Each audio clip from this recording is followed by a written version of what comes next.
Chapter 1. Early days. When any special work is to be accomplished in the church, Providence guards and fashions the one destined for that end. Thus was the whole life of Mother Camilla marked by a divine interposition, and the frequent expression upon her lips was, "I lo, good God, as to you see it was always us." For her efforts were ever directed to the advancement of God's glory in bringing souls to Him. Mary Madden, as she was known in the world, was born in Birr, Ireland, about the year 1854. The 3rd of May marked her birthday, and devotion to Our Blessed Lady was the touchstone of her life. With all the success that attended her every undertaking, there was ever attached a cross, which was probably meant to keep her close to God, lest too triumphal a career might lead her astray. So, in having a special claim upon the month of May, she had to pay tribute, as it were, in the latter years of her life, by suffering severe ill health during that month. Mary was the eldest of 9 children, and being the first to gladden the home, ever remained the father's favorite. This favoritism entailed upon Mary responsibilities and tasks which the father knew she could execute so satisfactorily to all. But Mary, not relishing the labor, complained that she was always Khaleesi upon to run the errands. Then the father confided to her that it was his fondness for her specially that brought her name so frequently to his lips. This pacified her childish resentment and made her appreciate the trust reposed in her. Mary's mother was descended from the Russells, and the stately grandmother never forgot her noble lineage. Mrs. Madden, practical housewife, out shopping in plain dress, would often descry her mother, attired in silks and satins, bearing majestically down the street, and the former, trained from early experiences, would make a sudden exit down a side street to avoid a meeting and a stern rebuke that was sure to follow, for not living up to her high station. Mary's mind was always alert to practical affairs, as well as to spirit you all, and noting that the fashionable folk of the village patronized a more imposing building for Sunday services, inquired why the wealthy class should be allowed their own church. The mother explained to Mary's satisfaction for all time, the more of luxury and ease enjoyed on earth, so much the less in the life to come. Mary's early school days were under the tutelage of the village schoolmasters, and one of these, a brilliant mind but a lax character, had her as pupil for a brief period, until her people, learning of his laxity, withdrew her from his class. The schoolmaster afterward remarked that Mary was a child of unusual ability, and had he been permitted to train her, could make her a woman capable of dominating the land. He little dreamed that under the guidance of a wiser mind, his former pupil was destined to wield an influence in the world that would eclipse by far anything he could have foreseen. Mary was then placed in a school conducted by the Sisters of Mercy, whom she was inspired to emulate in dedicating her life to God. Here, too, she must have been a marked character, for as late as 1923, these sisters remembered her and sent her messages of goodwill across the sea. The gifted child drank in eagerly the religious instructions given by the nuns, and they made an indelible impression upon her plastic mind. One of these in particular, on holy purity, in which the sister spoke of the opposite vice as being so utterly loathsome that it should never even be mentioned among Christian people, so inspired her with a horror of it that never did she suffer the slightest temptation in this regard. What a striking illustration of the incalculable good effected by the religious teacher. About the age of 18, Mary came to America and, having relatives in New York, remained there.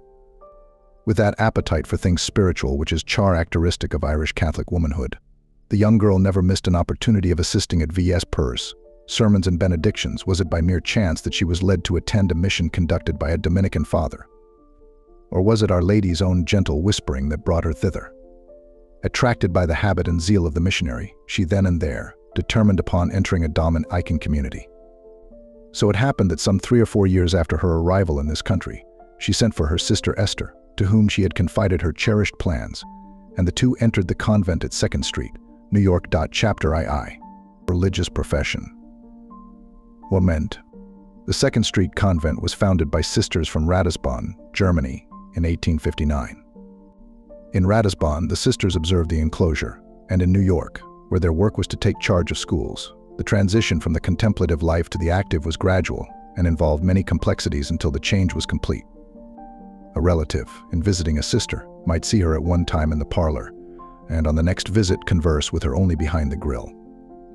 There were but few Irish members when the Madden sisters sought entrance there, but these few were of exceptional ability, notably the Phelans, who, like the Maddens, gave 4 members, including a Mother General, to the community. Sister M. Emmanuel, then a novice, welcomed them ardently and ever after remained their ideal and lifelong friend. Not the least of the young aspirants' difficulties was to acquire the German language. The prayers were said in German, except the office, which was said in Latin. The divine office was at that time said by the sisters. The hour of rising was 4 o'clock, and so fixed had the habit become with Mary that during the remainder of her life she always awoke at that time. The long hours of prayer and labor and the scant nourishment, for the community was destitute, proved a rigid probation for the 2 sisters, yet they never wavered in their determination to persevere. Though they wept copiously, their tears flowed only under cover of night, and the pillows served to muffle the sobs that relieved their heart-achas. Loneliness and hardships were all but forgotten on the memorable day, when the 2 postulants were clothed in the coveted white habit of the Great Order, which for 7 centuries has been the nursery of saints. Henceforth, Mary was shown as Sister M. Camilla and Esther as Sister M. Philomena. After this began their novitiate, which in those days was, in all reality, a time of severe trial. There was many an interior struggle and many an exterior cross before the young novices were finally admitted to profession, but they were not days of sadness, for through all the difficulties there ran the thrill of self-conquest and the supreme joy of sacrifice, born of the conviction that the servant is not above his master. At last, August 4th, 1877, dawned the happy day when they were permitted to pronounce their vows. Ah, those blessed promises, how deeply they sank into the hearts of the young religious. For well-nigh 50 strenuous years, they formed the hidden spring of that admirable courage, which knew no obstacle when there was work to be done for God, and of that unquenchable charity which, throughout a long half-century, enabled them to give and not to count the cost, to toil, and not to seek for rest. Chapter I. Mission life. Immediately after profession, the sisters were stationed at Elizabethport, N.J. and one who knew Sister Camilla well writes thus of her during her months here: she showed herself a perfect model of a virtuous religious. Her zeal manifested a soul predestined for the service of God. She was blessed with the gifts of solid judgment, a retentive memory, deep penetration, and the best disposition of heart. Her fervor in prayer, pious reading, and tender devotion to the Blessed Virgin developed in her the religious spirit and habit the teachers at Elizabethport had to exercise all their ingenuity in dealing with the children, who had the reputation of being a difficult class to manage. In the evening they had school for the larger boys, who had to work in the mills during the day, though the boys were anxious to learn and gave no trouble in regard to discipline. Yet the long hours of class work would have proved unbearable were it not for the zeal and fervor of spirit that made them untiring in their labors. The janitor work also fell to the lot of the sisters, but this did not daunt them. They had already taken as their watchword that consoling verse of Holy Writ, which in later years Mother Camilla so often repeated to her spiritual daughters: those that instruct others unto justice shall shine as stars for all eternity. Among other amusing incidents of this period, the following is related. One day the young sister, exhausted by the long hours of labor that extended far into the night, caught herself napping while the pupils were at work at the blackboard. Recovering herself in time to note the eyes of some fixed upon her, she rallied them vigorously for their stupidity in not keeping pace with their companions. A few years after the sisters had entered the convent, they received the sorrowful news of the death of their beloved father in Ireland. Following this sad event, Mrs. Madden and her family embarked for America. 2 younger sisters sought admittance to the community and after a short probation were clothed in the habit, receiving the names of Sister M. Damien and Sister M. de Lellis. Of the family, 4 sisters and 1 brother remained. The sisters, namely Catherine, Elizabeth, Julia, and Bridget, were later married and became respectively Mrs. J. Clancy, Mrs. J. Cleary, Mrs. J. Curry, and Mrs. J. Curry and Mrs. M. Wells. Their homes and families were ever of the exemplary Catholic type and were the joy and pride of their sisters in religion.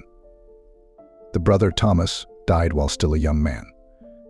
The entrance of the 2 younger sisters into religion caused great joy to the others, but the reunion was to be of short duration, for the greatest work of the 2 older religious was to be done not in the East, but in the pioneer land of the Middle West.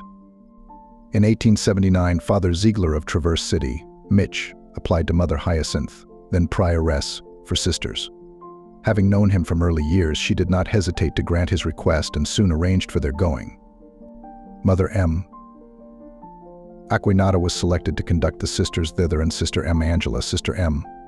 Camilla, Sister M. Martha, and Sister M. Borromeo were chosen as her companions. Meager preparations were made for the long journey, as the sisters had but scanty means and few needs.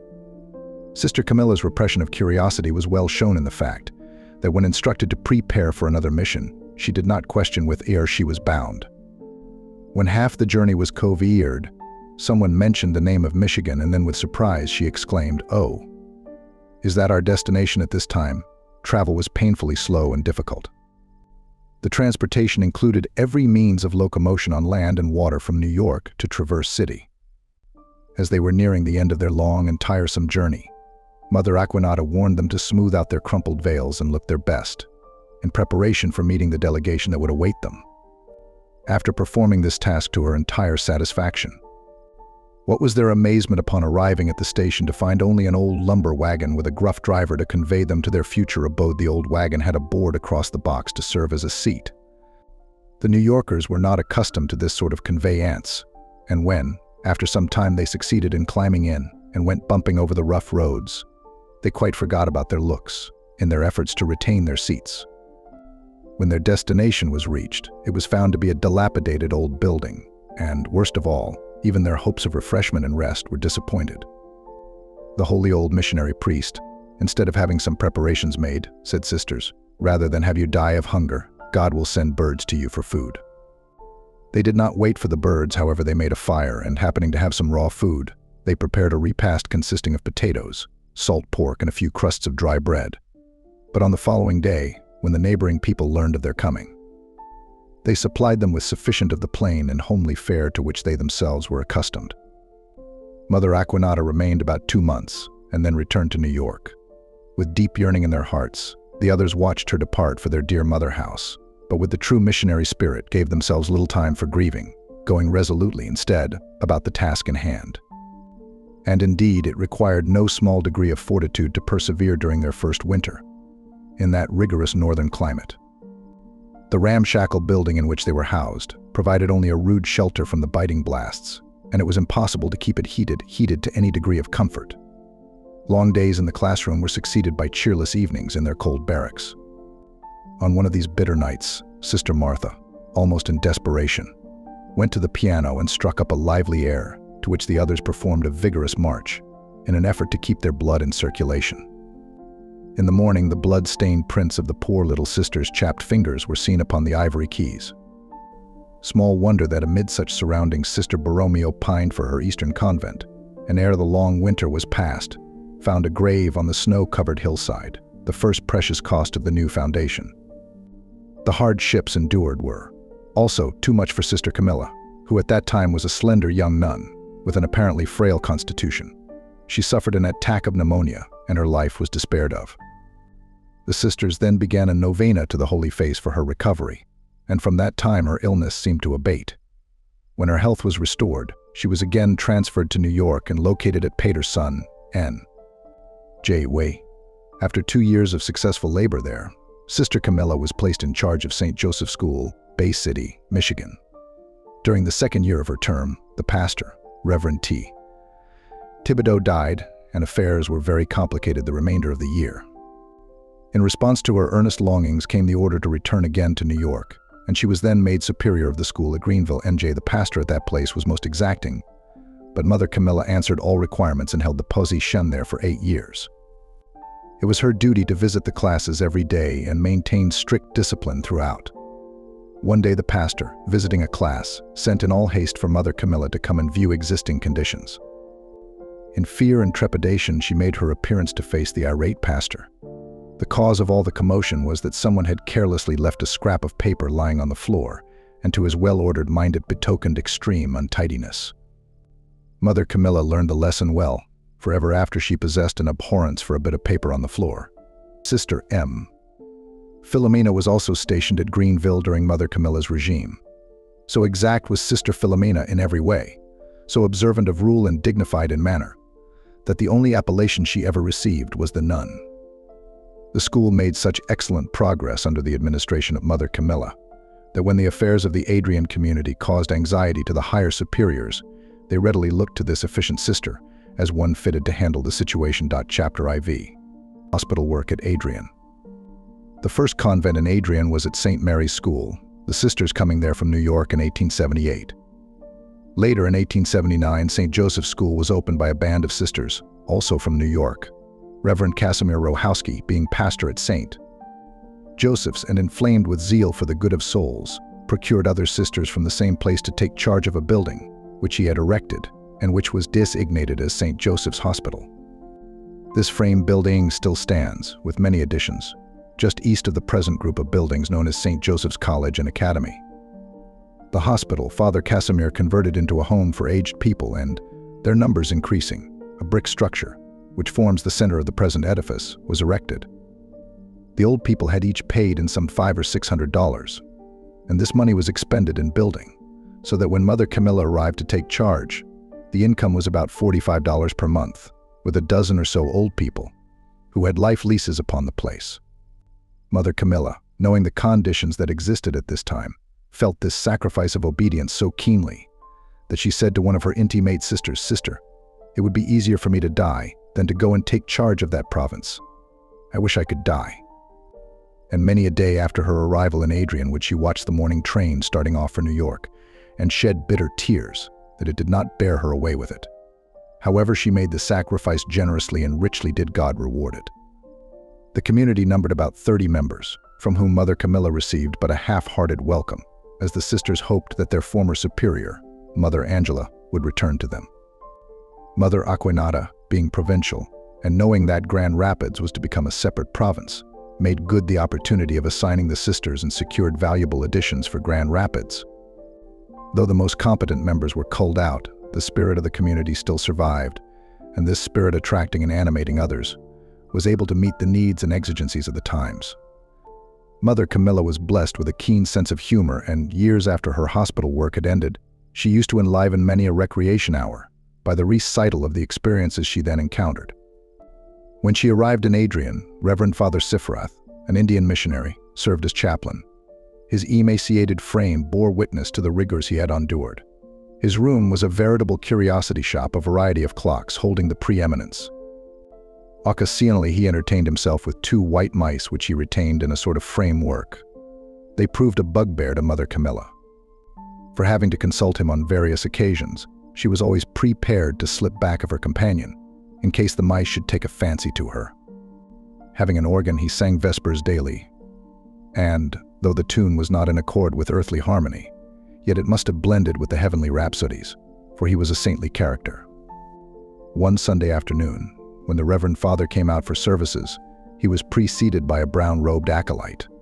Mother Camilla peered about curiously. She was not aware of Penny and had not been notified of any arrival. Something about the acolyte appeared familiar, and what was her astonishment after services to learn that one of the old men had procured a Franciscan habit somewhere, and having donned it, both he and the Reverend chaplain imagined they were giving great edification. Mother Camilla's ideas of edification differed from theirs, however, and after exercising much tact and ingenuity, she succeeded in persuading him to resume his lay apparel. Another time, hurrying 13 hospital work at Adrian to her room, in the midst of a busy day, she discovered one of the old people snugly ensconced in her bed, and it required urgent solicitation to effect a removal. It was some time before Mother Camilla could accustom herself to transportation facilities, as she found them in Michigan. One evening she remarked to Sister Nolasco that they must go to Detroit on the following day to transact some important business. The good sister, knowing that the train left at an early hour, made her preparations in excellent time and hurried to Mother's room, lest her superior be kept waiting. To her surprise, there was no sign of preparation here. "Have you given up going, Mother?" she inquired. "Oh no, dear," was the tranquil reply. "But it is so rainy and unpleasant that we'll wait until it clears up and go about noon, but..." Mother's sister was forced to explain, "This is not the East. There is 1 train a day to Detroit, and we go when it goes, or not at all." The next year after Mother Camilla's coming to Adrian, she returned east to transact business with the Mother House. Calling at Dalrymple's to make purchases, she informed them of the old people and requested a donation in their behalf. Mr. Dalrymple inquired, "Where are you from, sister?" On being told Adrian, he recalled the place, having been there to solicit orders, and exclaimed, "Oh yes, that little house in the cornfield." At this all too apt description, Mother Camilla's heart sank, but she found consolation in the symbolism of the spiritual harvest field that lay about her. Through her own endeavors was the way cleared, and as first the blade, then the bud, then the full ear. So in her regard, the harvest yielded the hundredfold. Chapter V. Early missions in Adrian province. The first postulant whom Mother Camilla received was Ellen Walsh, who was afterwards known in religion as Sister M. Augustine, and for whom Mother Camilla always maintained a special affection. The first reception under her administration was held in April 1893, at which 4 postulants were clothed in the habit. The candidates that sought admission in the early days were only 4 or 5 a year. The schools were not numerous, and where there were no schools, the people hailed peculiar ideas of the sisterhood, dealing with the old and infirm, who were crabby and cross-grained, and who were inclined to use their canes upon any offender, was not conducive to the winning of new members. Though it tested and strengthened the vocations of those already in the work, it held out no attraction to others. In supporting the old people, the sisters had to solicit provisions from the farmers, going from house to house in the neighboring locality. As a rule, they met with much consideration, and their conveyance was generously packed with the products of the farm. There was a notable exception to this kindness, however, in one old character, who was in the habit of holding his arm on the gate and refusing them admittance. Was it a judgment that in his latter days he had to seek admission with the little sisters of the poor?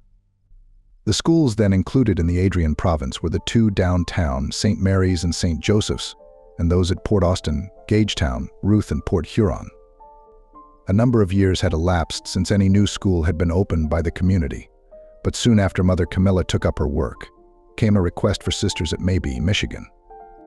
This was the cause of general rejoicing in the community, the income of which was so far inadequate to its needs, and especially to the heart of Mother Camilla, whose greatest desire was to propagate the faith by means of Christian education. The second year after Mother Camilla's coming to Michigan, Sister Philomena joined her. The affection of the 2 sisters was especially marked when the younger would prefer leaving New York and her relatives, who were living there, to share in the difficulties of pioneer life. Sister Philomena was placed in charge of St. Mary's School, downtown, and did good work there for several years until called upon to organize new schools. Soon after the opening of the school at Maybe came a request from Reverend F.J. Hroch of Marblehead, Ohio, for sisters to assist him, and in response to his appeal, 3 sisters were sent. The zeal of these pioneer priests was shown by the fact of his giving up his own house to the sisters and seeking shelter in sadly neglected quarters. The climate of the place, bordering as it does on Lake Erie, was extremely cold, and pending the erection of the school building, classes were held in the church. The many difficulties that beset the sisters everywhere in those days led them to place all their reliance upon divine providence and to cultivate a fervent spirit of prayer. Needless to say that he who marks the sparrow's fall never failed to sustain them in their trials. It is well for us who live in these days of luxury and ease to recall from time to time that the seed of the church was sown in Michigan, literally at the price of tears and blood. Theologians teach that religious life in itself is a martyrdom of the will, and to this the early missionary priests and sisters often add the slow martyrdom of the body, from cold and lack of nourishment. Of these early missions, probably that at Port Austin suffered an unwanted share of privation. It was opened previous to the Great Fire that swept the thumb of Michigan in 1881. One of the sisters was seriously ill at the time and had to be carried or dragged with great difficulty out of the region of the fire. Though they escaped its ravages, yet the following year was dreary and desolate. The sisters received no regular salary, as there was no resident pastor at Port Austin, and for months their fare consisted of cornmeal, served in various forms. One morning in school, one of the sisters, a young novice, could no longer restrain her tears. The pupils, seeing them flow, inquired if any of her relatives had died. The poor novice dried her tears sufficiently to inform them on what they were forced to subsist, and told them that not for herself but for the dying sister with them did she make appeal. When the POPL learned that the sisters were in such straitened circumstances, they liberally supplied them, and ever after that the sisters there lived in abundance. Casting a retrospective glance over the heroic lives of the saintly men and women, who have helped to make our own dear state a stronghold of the faith, we must feel the urgent necessity of impressing upon the younger generation the duty of preserving it, whatever the cost. Chapter VI. Foundation of the Academy. Hospital work never appealed to Mother Camilla, and the old people, with their doleful tales, were an unpleasant change from the happy, light-hearted pupils to whom she had been accustomed in the East. She was a born teacher, and had unceasingly before her mental vision that beautiful gospel scene where our Lord, seated in the midst of an admiring group, had instructed his apostles to suffer the little ones to come unto me. To her, the open mind and innocent heart of the child were the virgin soil, whereupon might be planted the seeds of exquisite flowers of virtue, the untouched canvas upon which might be sketched the image of the Creator. As a result of this zeal, there arose under her hand during her lifetime some 50 schools which year after year turn out an army of well-instructed Catholic youth. And may we not imagine that even today she smiles with sweet content as she looks down from the parapets of eternity upon the vast multitude which through her own ministrations and those of her daughters have learned to know the only true God and Jesus Christ, whom he hath sent. It is easy, therefore, to understand that, almost from the first, Mother Camilla's dream was to convert the hospital into an academy, and this desire was heightened by the necessity of some practical plan to increase the slender resources. In order to make the change, it was necessary to secure the permission of the Right Reverend Ordinary. There was already one academy nearby, and that seemed sufficient to meet the demands. Therefore, no slight diplomacy was required to convince the diocese that this was a practical undertaking. Just at this critical moment, Providence sent her a friend and advocate in the person of Dr. Charles O'Reilly, a priest of great intellectual acumen and brilliant attainments, who had recently been transferred from St. Patrick's Parish, Detroit, to St. Mary's, Adrian. When the plan was unfolded to him, it met with his unqualified approval. So with Dr. O'Reilly, who ranked among the foremost orators of his time, sponsoring the work, and Mother Camilla's heart set upon it, there was no putting aside the project. For they could each wax eloquent upon the need of Catholic training and urge that this opportunity should be placed within the reach of greater numbers. The Right Reverend Bishop, convinced by the reasons they alleged, granted the permission requested. Hence, in 1896, the old people were again transferred to the frame building and placed under the care of several sisters especially fitted for that work, while the brick structure was open to students. It is to be remembered that Mother Camilla had no equipment to begin with, so once more she undertook the long journey to New York and solicited articles, some of which she carried back herself. One, most precious to her, was a valuable violin which figured in an amusing incident that threatened to be tragic at the time. Mother took such care of that violin that she did not let it out of her sight during the trip, but when she arrived at Adrian and was met by a carriage to take her to the convent, the bundles were taken from her. She was about to say, "Where's the violin?" when she heard a sound of destruction. The driver had sat on it. However, it was not injured beyond repair, and it served many a pupil in the music school. Long years afterward, when one day Mother was sitting out of doors, enjoying the sunshine, she noted the old gardener bearing away with the rubbish, a suspicious-looking object. Calling to him to satisfy her curiosity, what was her amazement to find her beloved violin in the wreckage. It had fallen off the windowsill and was being borne away as useless material. Needless to say, it was again rescued and restored to its former place of honor. At the opening of the academy, so few pupils replied that Mother Camilla feared her undertaking would be unsuccessful. Therefore, she made a promise that if the enrollment should number as many as 15 students, she would erect a chapel. The promise was typical of her great-souled faith, for she was utterly without means. The exact number was registered, so the following year began the erection of an east wing comprising chapel, dormitories, and classrooms. The girls, who were fortunate enough to be in attendance during that first year, always regarded these as the halcyon days of their lives. Mother Camilla manifested a true maternal spirit toward those whom fond and far-seeing parents had committed to her charge. Her life was in itself a source of rare inspiration to them, and contact with the religious teachers, to whom love of God and devotion to duty were all in all, gave them exalted ideas of life and its responsibilities. Between teachers and pupils were forged permanent links of love and gratitude. Since their numbers were so few, a beautiful home spirit prevailed, and Christ was indeed the head of the house, for it was in the tiny chapel that some of their happiest moments were spent.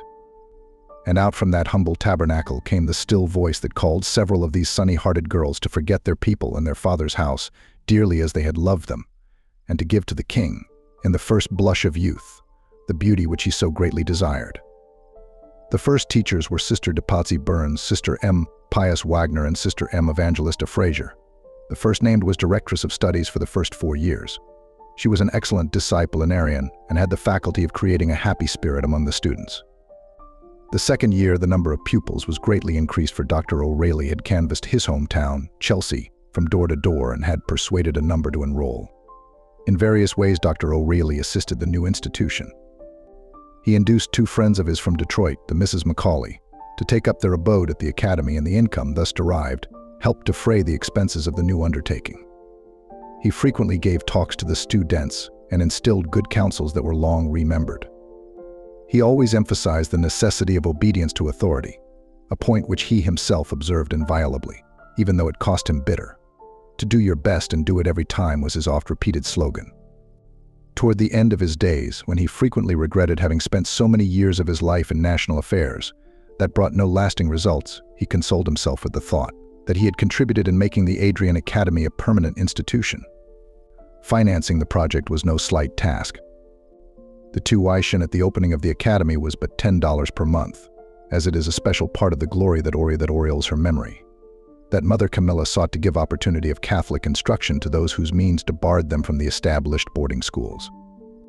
Many a weary hour did she spend devising ways and means by which to meet the multiplying bills.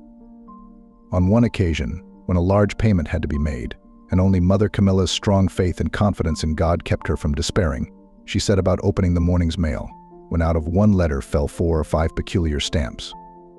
It was at the time of the Spanish-American War, when legal documents had to be stamped, so Mother Camilla knew something concerning them. The letter contained nothing but the stamps. The postmark was so faint as to be illegible, and no clue could be found relating to them. Taking the stamps to the bank, she learned that they were genuine, but, being of the $50 variety, the banks in Adrian had no traffic in documents that entailed such a tax. Then bringing them to Detroit, Mother Camilla realized an amount which amply paid the debt she owed.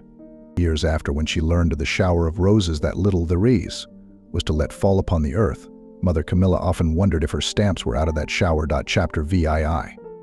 Object and Advantages of the Academy. The object and advantages of the Academy were presented by Dr. Charles O'Reilly in the following address, given in May 1897. The Adrian Convent is an accomplished fact. The days of the year have come and gone, and left us in possession of the coveted prestige of experience. To all doubts and incredulity its inception awakened, it can confidently offer the assuaging assurance. Abactu ad posse valet consecutio, the possibility of the actual admits of no argument. When the conception of an academy for young ladies, based on its present lines, was suggested to me, the objection, and I might say the only objection encountered, was the very trite and trying one: you can't do it. The vicissitudes of a somewhat checkered existence has given me, not gratis, a somewhat adequate idea of the intellectual, moral, and social wants of the very diversified strata of our juvenile American life. It is on no pretense of genius or precocity that I lay claim to some knowledge of schools as they exist among us, a personal experience, proceeding from the district school to the Michigan University, and thence to St. Sulpice, ought to have put me in possession of some such information, and it has. I had noticed the varied phases of intervening intellectual life, and am pleased to say that most of them have been adequately answered by existing institutions. Still, there was one phase of life which left room for beneficent enterprise, while more than one desideratum could be cancelled with satisfaction to subjects, and it seemed to me, without disadvantage to promoters. Of these, let me speak for a moment. Circumstances are daily rendering it more difficult for people of ordinary financial resources to obtain an education. It is coming to be a thing said, one of the regents of the university to me recently, that no one can get an education unless he has lots of money. If this be the case with him, what shall I say of her? Despite the decadence of the democratic spirit that has always been attached to education, I am pleased to think it is still possible for the aspiring boy and energetic youth of mental aspirations to work himself up to an intellectual level with the best in the land. Although destitute of material resources that render such an undertaking easy or agreeable, it is today an arduous and almost infeasible enterprise for a young man without considerable pecuniary resources to obtain a university education. Still, it can be done. Exemplifications of its possibility have not entirely died out amongst us. The boy can still work for little, and out of little saved money to buy books she can still go to school in winter, and work again in summer he can teach school too. And be rigidly economical, can rough it through the high school and club. His way through the university, but I repeat, it is an heroic undertaking, and he who essays it must anticipate many days of Dante's experience, the wage of bitter bread and salt, and passing up and down another's stairs. Only a first-class talent, or a very defective judgment, can today prompt such an enterprise. And for the girl, though fully as talented, quite as energetic, and morally well-equipped, I need not attempt to prove that the task is far more difficult, so difficult, indeed, as to be infeasible to such a state have our vaunted public educational institutions undeniably come. And I am sad to say that private philanthropy, religious or secular, as far as I can see, has as yet done nothing to ameliorate the situation. Our Catholic colleges hold good their ground with their Protestant rivals, in point of expenditure, as well as in intellectual and physical culture. Our convents vie with the most luxurious and best AP-pointed boarding schools in all the technique of education. At a maximum of cost, more's the pity they cannot command the same millions. There is no want of opportunity for the expenditure of wealth upon the rising generation. Opportunities are multiplied for those that can pay for them. Still, there is one thing wealth cannot monopolize, like the atmosphere we breathe. Though it may be much obstructed, cannot be corralled talent. To give opportunity to this, for healthful development, should be the vocation of such as have not come to believe that the common people should be taught content meant with their lot. I have no objection to this phrase in its Christian acceptation, but it is obvious this is not the significance it commonly wears. When taken to mean that development should be denied the human intellect, this phrase carries with it a semblance of sacrilege and approximates blasphemy. The future American is a theme which has been recently elaborated by one of the brightest minds of the American hierarchy. It is a problem, the solution of which I conceive is principally dependent upon our immediate endeavors. The future American will be what you make him, or better, what you give him an opportunity to become. It looks to me in the changed nature of conditions in our American existence, as if the Catholic Church is being given in the country, today, the opportunity of its life. Let us cheapen education, and thereby gain direction of those intellectual resources that are being born among us in as plethoric a degree as they ever were elsewhere in the world. Our resources are truly such as to make competition with us practically impossible. Men and women of the highest natural capacity, developed by a consonant education, are daily and hourly streaming into our religious orders and communities. Every industry and art of life is occupied by heroic men and devoted women who are swelling our orders and completing our communities.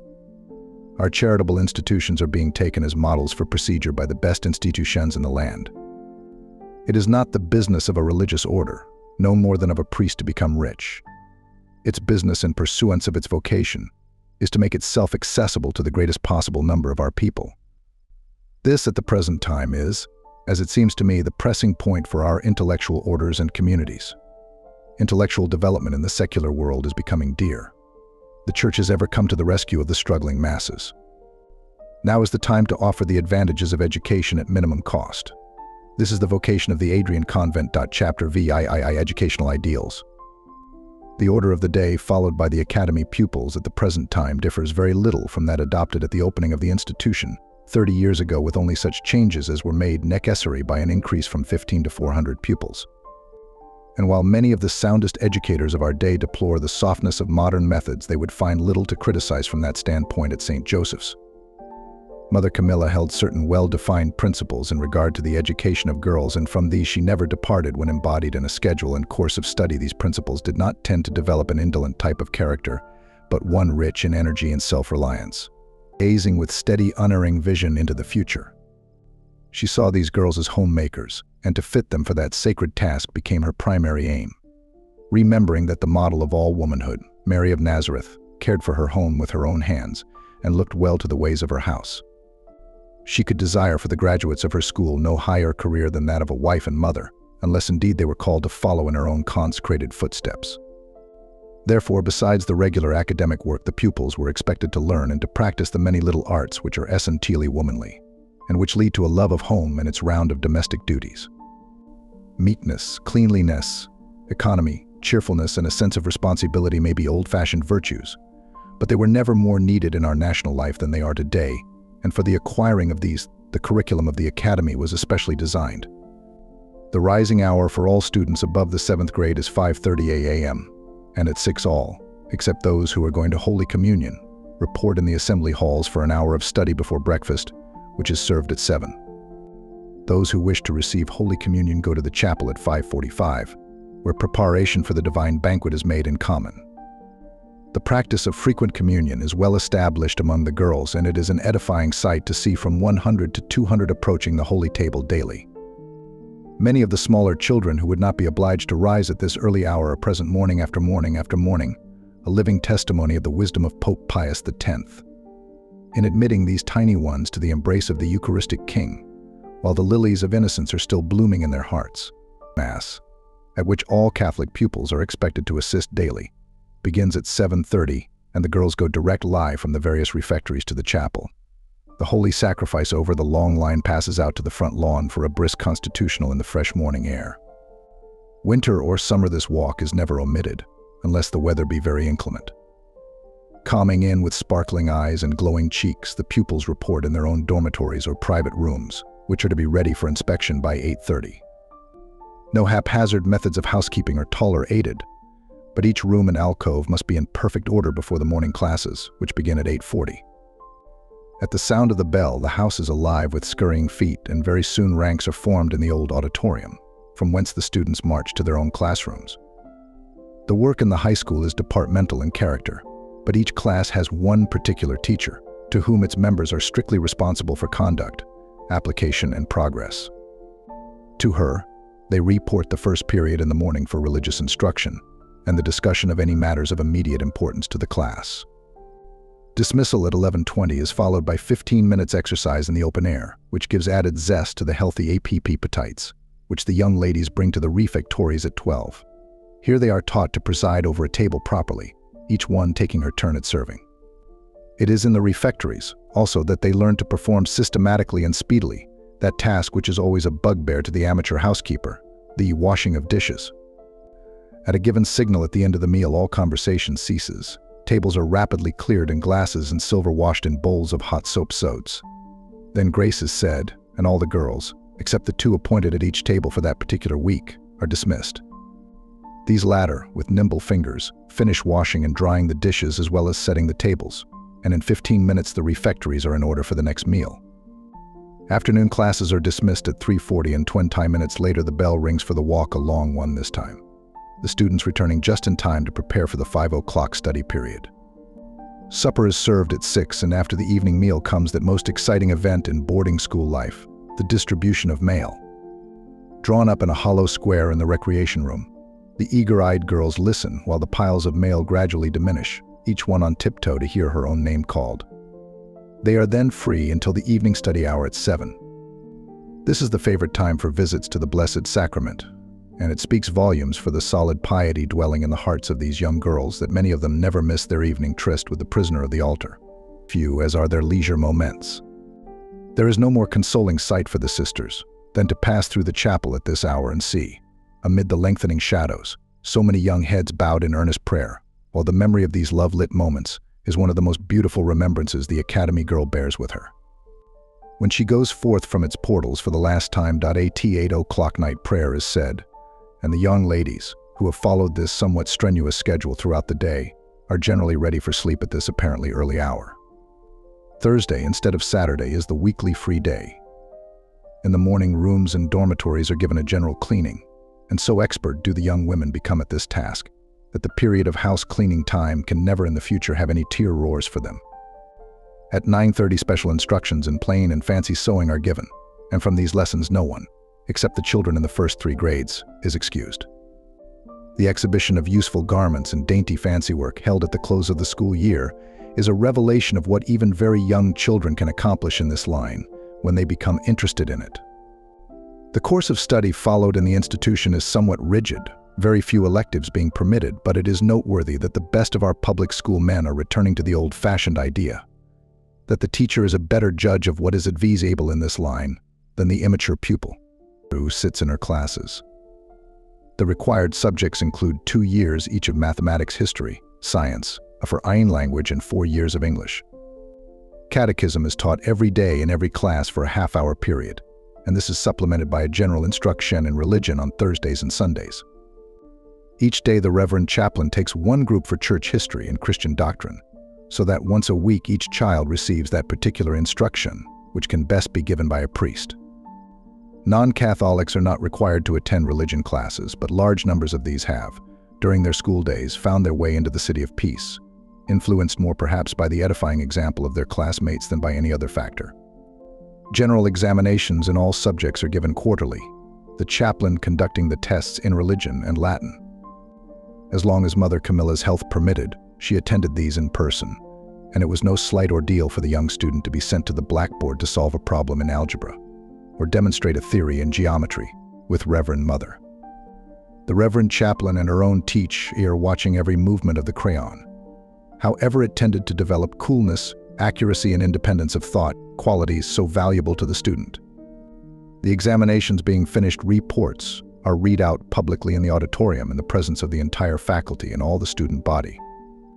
It can be easily imagined that this method, too, proves a strong incentive to earnest effort, as due credit is always given to the pupil, who does her best. It was a cardinal principle with Mother Camilla that no pupil should be allowed to fail in her work, if individual help from the teacher outside of school hours would assist her. And as a matter of justice to the parents, no girl who proved incorrigibly indolent was retained as a pupil. Since the academe is absolutely free from the distractions which attend study at home, and the very atmosphere of the place is conducive to application and concentration, very excellent results in mental discipline and classwork are obtained. The academy is affiliated with the Catholic University at Washington, the University of Michigan, and the Chicago Normal. One entire week during the latter part of May is devoted to the written examination sent out and required of all schools accredited to the Catholic University, and this is another powerful factor in maintaining studious habits and a desire to excel as a part of the loyalty which every girl owes to her alma mater, for all schools are rated according to the results of these examinations. An interesting incident occurred at the time of the affiliation with the Chicago Normal. Two distinguished lady inspectors were sent to conduct the customary investigations into methods, equipment, and scholarship. They visited the classrooms and examined the pupils searchingly. They were entertained by the young ladies during their free time, and at the close of their visit, after highly commending the work done, expressed a wish that they might put a few of these girls into each of the public high schools of Chicago, that the pupils there might have such examples of culture and refinement. It might appear from the above that life for the academy girl I see all work and no play, but such is far from the truth. A well-chosen course of lectures, entertainments by famous musicians, the very best photo plays, inter-class parties, Halloween masquerades and frolics, Thanksgiving and St. Patrick's Day banquets, basketball games, sleigh rides, basket picnics, and cross-country hikes provide wholesome entertainment throughout the year. From the early years, the students enjoyed their annual 3 days retreat, generally held in the month of May, when Earth puts forth her richest raiment to do honor to our Queen. It is an edifying sight to see even the tiny children making prodigious efforts to keep perfect silence and to observe the gravity with which they take notes. In their little retreat books, while so great is the regard for silence among the older pupils that a girl has been known to endure a severe toothache for several hours rather than break her retreat by asking for the necessary remedies. It is impossible to estimate the precious graces that are given to the retreatants during these days of walking apart with God. The inspiration of the month of Mary and the whispering of the Holy Spirit at retreat has induced numbers to seek admission into the order. St. Joseph's was especially privileged by always securing very able retreat masters. The first years, Reverend J. K. Ha Lan alternated with Reverend R. a command. One special retreat master, in his zeal for the home life, greatly exalted the married state, as it seemed to Mother Camilla, to the prejudice of the religious life. Therefore, Mother Camilla awaited him after the conference and indignantly voiced her protest. The Reverend Father, taken aback to be called to task for what he considered a most masterly piece of oratory, had some difficulty in defending himself. However, he made overtures of peace and promised to make good in the next conference. The next morning, such a eulogy on the religious life was delivered that it has since remained a cherished tradition of the Academy. The power of prayer has been so frequently manifested that its efficacy is sought by the pupils first, last, and on all occasions, as the following incident will prove. A sister in charge of one of the high school classes had collected $20 from the students to procure notebooks. She sent the sum downtown by one of the girls to make the purchase, but the poor child had the misfortune to lose the money. Discovering the loss, she and her companions retraced their steps to every place they had visited that afternoon, but all to no avail. Then St. Anthony was appealed to, and the most generous promises made to him, if he would but come to their assistance. Sister, on being informed of the loss, joined her most fervent petitions to theirs for the restoration of the purse. One division of the party returned home later than the others, and just as they were turning in at the gate, a strange dog ran up to one of the girls and dropped something at her feet. What was her surprise to find the missing purse. Great was the rejoicing when the lost was found, but those concerned were long kept busy in paying tribute to St. Anthony for services rendered. On the first Sunday of the month, no visitors are permitted, as the Blessed Sacrament is exposed all day. Sisters and pupils devoting themselves during this brief period to making reparation to the victim of the altar for the slights and insults offered him in a world that knows him not. Sweet to him must be the hushed calm of those hours, sweet the fragrance of the roses and lilies that adorn the altar, fair the light from vigil lamp and glowing taper, but sweeter and fairer far the incense of innocent hearts upraised in fervent praise. Thus, in a happy round of work and prayer and play, the school days of the St. Joseph student speed away, and graduation day often finds her dissolved in tears at the thought of passing out from the angel-guarded grounds which sheltered her joyous girlhood. Chapter IX. Pioneer faculty and friends.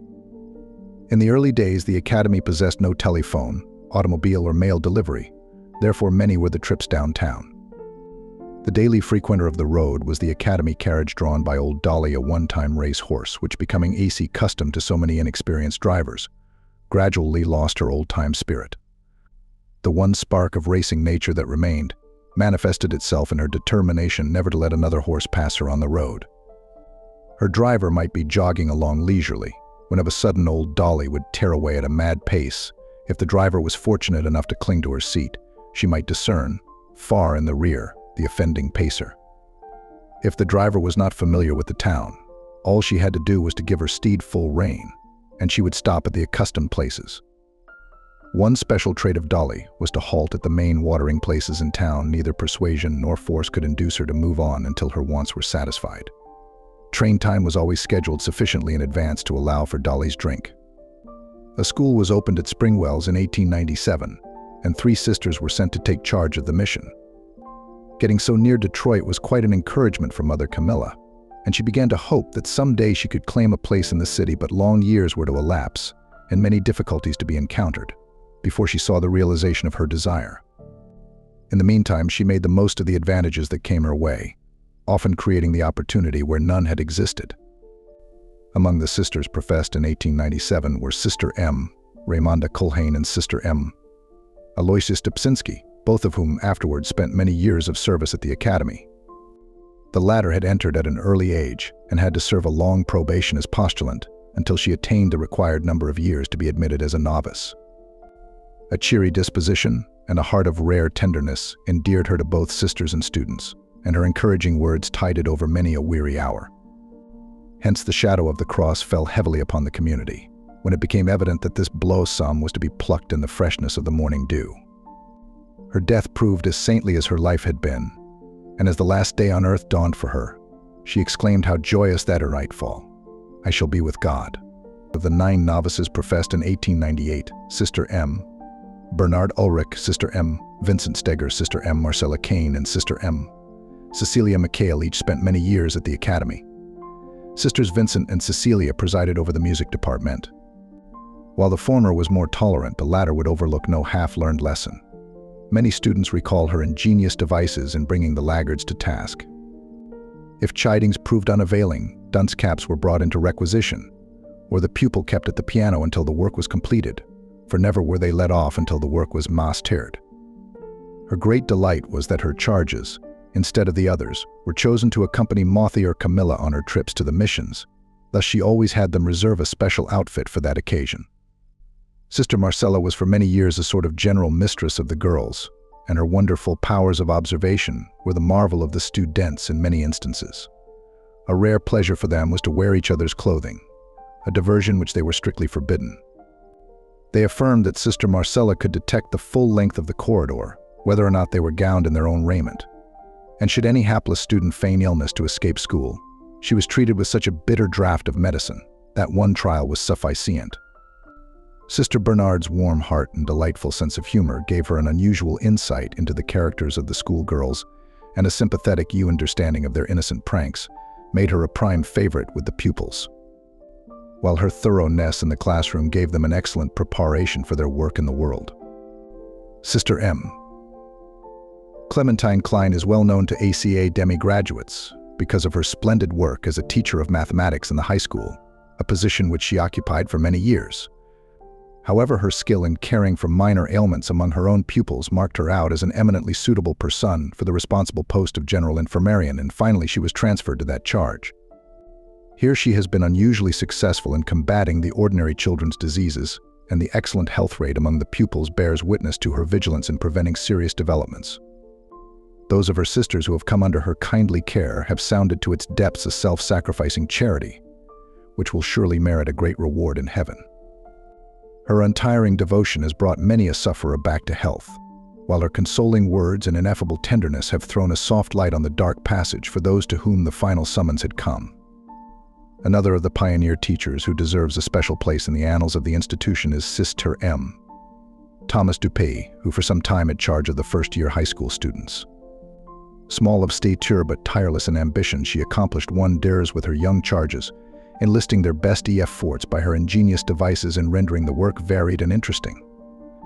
And those who climbed the Mount of Knowledge with her as their guide found the ascent fascinating in the extreme. It is impossible to speak too highly of the work of the early teachers. Struggling along without the necessary equipment for such a rapidly growing institution, amid difficulties which we can scarcely conceive without the modern conveniences, which make labor comparatively easy, they wore the armor of charity, sacrifice, piety, and fortitude. And no arrows of discouragement or self-pity could pierce it. They laid broad and deep the foundations of the great institution, which is today rendering such invaluable aid to the Church of God. In 1898, 4 sisters were sent to open St. Joe's EPS School, Wyandotte. Mother Philomena was placed in charge and labored zealously there for 3 or 4 years. A severe illness, which threatened her life, caused much anxiety to Mother Camilla, and most ardent were her prayers for her sister's recovery. The end of each school year at the academy was marked by plays and programs rendered by the students. At the close of one of these, Mother Camilla was much delighted by her friend, Reverend A. N.S.C., then pastor of Hudson, assuring her that it was the best play he had ever witnessed. Only after long years, when the institution had grown sufficiently to ensure its permanent existence, did Father Nacy refer to the amusing features of the play, incident to the lack of necessary scenery and costuming. Then the recital of it provoked laughter. In early days it would have evoked tears. Lifelong friends of the academy were Reverend W. Considine of Chelsea and Reverend P. Lofren of Emmet, and the zeal and encouragement they lent to it was a generous factor in its success. Year after year they sent numbers of students to enroll in the classes, and ever and always they lauded the work being done there. Moreover, they were spiritual directors under whose fostering care many vocations were developed, and most of these aspirants for the religious life found the fruition of their desire in St. Joseph's Novitiate.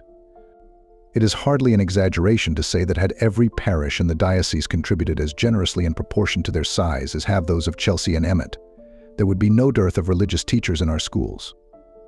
What a consolation it must have been to good Father Considine, who some years ago was called to his eternal reward, to know that his name was held in benediction by so many consecrated souls, and that hundreds of children were coming into the fullness of their heritage as Catholics through his instrumentality. Chapter 10. Rapid Growth. The first class was graduated from the Academy in 1899. The 4 graduates were Magdalene Weber, Adrian Winifred Cassidy, Chelsea Anna Guire, Adrian and Mary Webb, Palmyra. The seriousness and diligence of the trio were counterbalanced by the humor and mischief of Winnie. Many and unexpected were the pranks which she performed, and one especially almost threatened her academic existence. One particular saint, Patrick's Day, when all were decorated with a sprig of green Bruno, a large dog belonging to the Mrs. Macaulay, happened in Winnie's way and was lured into a secret nook where he was decked out in an orange emblem. Oh, the indignation and storming when the Mrs. Mac again beheld their favorite. Mother Camilla was summoned to listen to the outrage and to call the culprit to task. A diligent inquiry was set on foot, but it failed to discover any decisive clue, and it was finally agreed that some offensive passerby had committed the awful deed, and Winnie was warned in secret to be on good behavior for the next month, lest she might be suspected. When school days were over, Winifred Cassidy and Magdalene Weber entered the community and received the names and religion of Sister M. Cornelia and Sister Magdalene Marie. Sister Cornelia, after her entrance, taught several years at the academy, but her frail constitution soon exhausted itself, and her radiant spirit took its flight to be one of the little community's first advocates in heaven. The attendance at the academy doubled each year for the first 3 years, the first year 15 students being enrolled, the second 30, and the third 60. In 1900, the students were given a picnic on the arrival of the 100th one.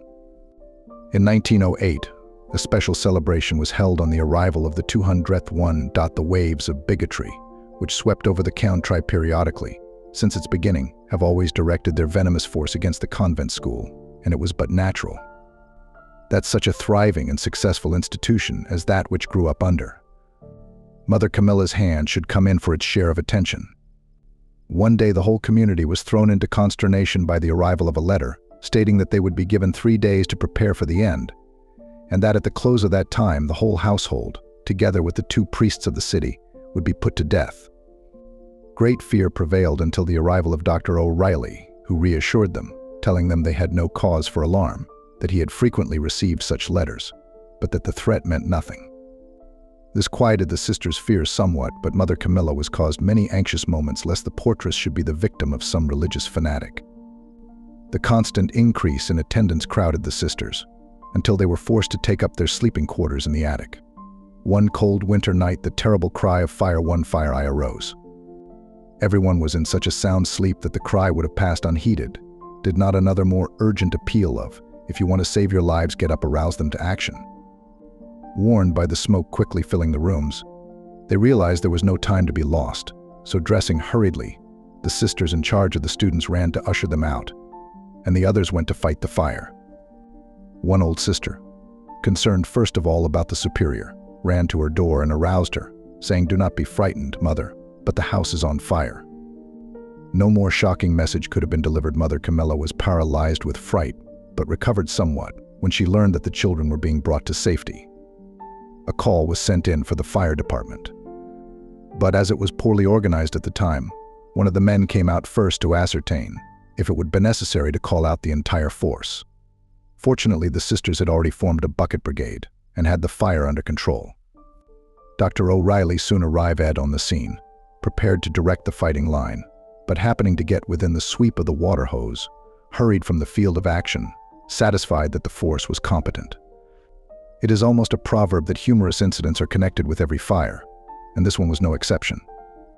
An old sister that had been accustomed to life in the mission schools and found academy life too exciting, on being aroused, prepared for the occasion and came down in full dress, arrayed in cloak, gloves, and umbrella. When she joined the others, she gave vent to her feelings, saying, "This is a dreadful place." The fire originated in the basement, where one of the employees, an old man, had left his coat too near the coals in the furnace, and the smoldering fire had made good headway in the lower regions of the house before it was discovered. Mother Camilla always felt most keenly the responsibility resting on the community, because of the trust reposed in them when parents confided dearly loved children to their care, and she was most solicitous for their welfare. When she thought how near tragedy had come to casting its black mantle over the academy, and of the heartbreaking messages which she might have been obliged to send to stricken homes, her heart went out in gratitude to the kind Providence that had averted such a catastrophe. And it was long before the little chapel ceased to re-echo the prayers of thanksgiving which she caused to be offered there. Henceforth a watchman was placed on night duty, and the sisters slept with a greater feeling of security. In the year 1900, Mother Camilla and Mother Philomena, having visited New York, brought back with them a niece, Fanny Clancy, a child of 9 years. Fanny's mother had so long impressed her with the delights of boarding school life, and with the kindness of the sisters, that she could scarcely wait for the train that was to bear her away to school. A few weeks later, when the little girl feared from the inevitable homesickness, which lies in wait for the newcomer at an academy, she considered that she had been greatly imposed upon. A few years later, she was joined by her cousins. Camilla Cleary and Delelis Curry, the trio, were always ready to share in the pranks of their classmates, and many were their madcap adventures. One day they startled Sister Agatha by informing her that one of their class was infatuated with Bar My Kearney, a musical selection. Sister Agatha, not being familiar with the popular music of the day, read the girl a lecture, which was quite to their liking, and having attained their purpose, they were quite satisfied. Camilla Cleary died a few years after leaving school, and her death was a great shock and grief to Mother Camilla, who had hoped to see her return someday to enter the community. A most remarkable character was Sister M. Adrian, mentioned in the preceding paragraph, who, from the opening of the academy until her death in 1920, held the position of artist and teacher of fancy work. Her incredible industry is evidenced by the display of paintings that adorn the building and the collection of painted china shown in the studio. She was a master hand also at taxidermy, and the wonderful mounted specimens that fill the museum are the admiration of all that behold them. Sister Agatha possessed an exceptionally strong personality, was devoted to the interests of her community, was always strictly righteous, and could not tolerate evil doing in others. She seemed to have an inherent instinct for divining the character of others and was seldom outwitted in her dealings with them. She was a strict disciplinarian, and the students stood greatly in awe of her. Silence after night prayer was one of her special aims, rows of kneeling figures in the corridors testifying to her zeal in enforcing the regulation. She suffered much from ill health the latter years of her life, and her low vitality made her most sensitive to the cold. Yet, regardless of weather, she was always first at the spiritual exercises, invariably faithful in attending. Her fervor and recollection were an incentive to all who beheld her. While practicing the heroic virtues, she did not overlook the minor ones. Humility and obedience held a special charm for her, and when urged that her years would exempt her from such rigid practice, she replied that her works alone were of little value. If each act was not sanctified by obedience, suffering interior desolation as such souls are called to do, she was one day in the presence of the Blessed Sacrament, when it seemed that she was about to break under the strain. Then softly but distinctly she heard the word patience. Gathering courage from what betokened an end of her trial, she was renewed in strength to suffer and endure whatever should fall to her lot. A special delight to her was decorating the Blessed Virgin's altar for the month of May. All year she tended the plants destined for that purpose, and every bud and blossom they put forth was eagerly watched and compared to the budding and blossoming of her hopes and intentions in serving our Blessed Lady.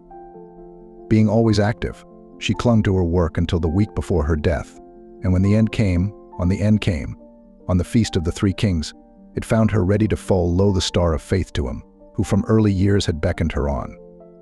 As the constant devotion of her life rendered daily tribute to her Heavenly Father, so the hour of her departure from it bore witness to her childlike trust in Him, and she passed from time to eternity, serenely content to accept from His hands whatever His love had stored for her at home. Chapter XI, Ohio and Indiana Missions. As noted in the preceding pages, the Mother House had by this time sent out several bands of teachers to open various missions in Michigan, and now the sister states of Ohio and Indiana began to clamor for the services of these earnest workers.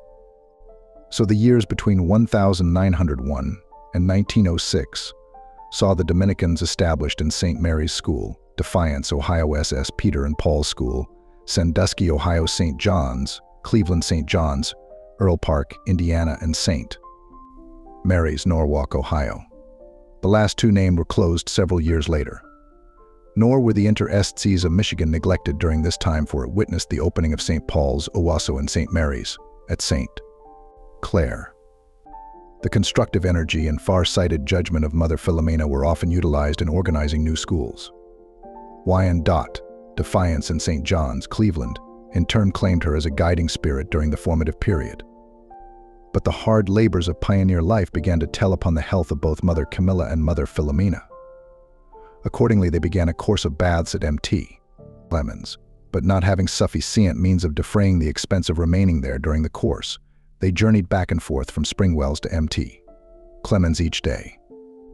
It was a source of merriment for Mother Philomena to compute how much benefit she was realizing from the baths, when she had to walk a mile each morning and evening to and from the car. For being a fleshy person, the walk caused her no slight effort. Mother Camilla did not take it quite so humorously, grieving that she could not minister more generously to her sister's needs. However, it was soon discovered that Mother Philomena had heart trouble, and the trips were discontinued. The exceedingly active life, which the sisters began with the establishment of the academy, made advisable some minor changes in the regulations of the community, yet the contemplative spirit was still maintained. About 1896, the heavy coffin-shaped veil which the sisters wore were exchanged for a lighter one. The divine office which they had been accustomed to recite was replaced by the office of the Blessed Virgin. The rising hour, which had been at 4 o'clock, was now deferred until 5, but in spite of the almost incredible amount of work accomplished by the sisters, the order of the day was always rigidly observed. First, morning office, meditation, and daily mass. After dinner, vespers and compline, the latter including the procession of the Salve Regina. From the very beginning of the order, the Salve was recited after compline, as we read in the life of Saint Dominic, in which we are told that Our Lady made herself known to him by saying, "I am she, whom you invoke every even and when you say Ia ergo, advocata nostra, I prostrate myself before my son for the preservation of this order." But it was not sung processionali, as it is now, until the time of Blessed Jordan, the second Master General, in whose time the evil spirits, foreseeing the good that would be accomplished, endeavored to destroy the foundation by harassing the members. So assiduous were their attacks that the friars became disheartened when Blessed Jordan ordered that the procession of the Salve Regina be observed each day. Its effect was the immediate disappearance of these troublesome visitants, and in their stead Mary took possession of the Dominican choirs, never, as we would fondly hope, to yield her place to another. At 5 o'clock matins and lauds were recited, and at 8 o'clock the bell summoned the sisters to night prayer and meditation. An hour of recreation was allotted after dinner and another in the evening. Though Mother Camilla suffered severely from bronchial trouble, yet she would always insist upon being present at the spiritual exercises, even in the early winter mornings, when she would have to rise much in advance of the community, as her dressing would be retarded by the severe coughing.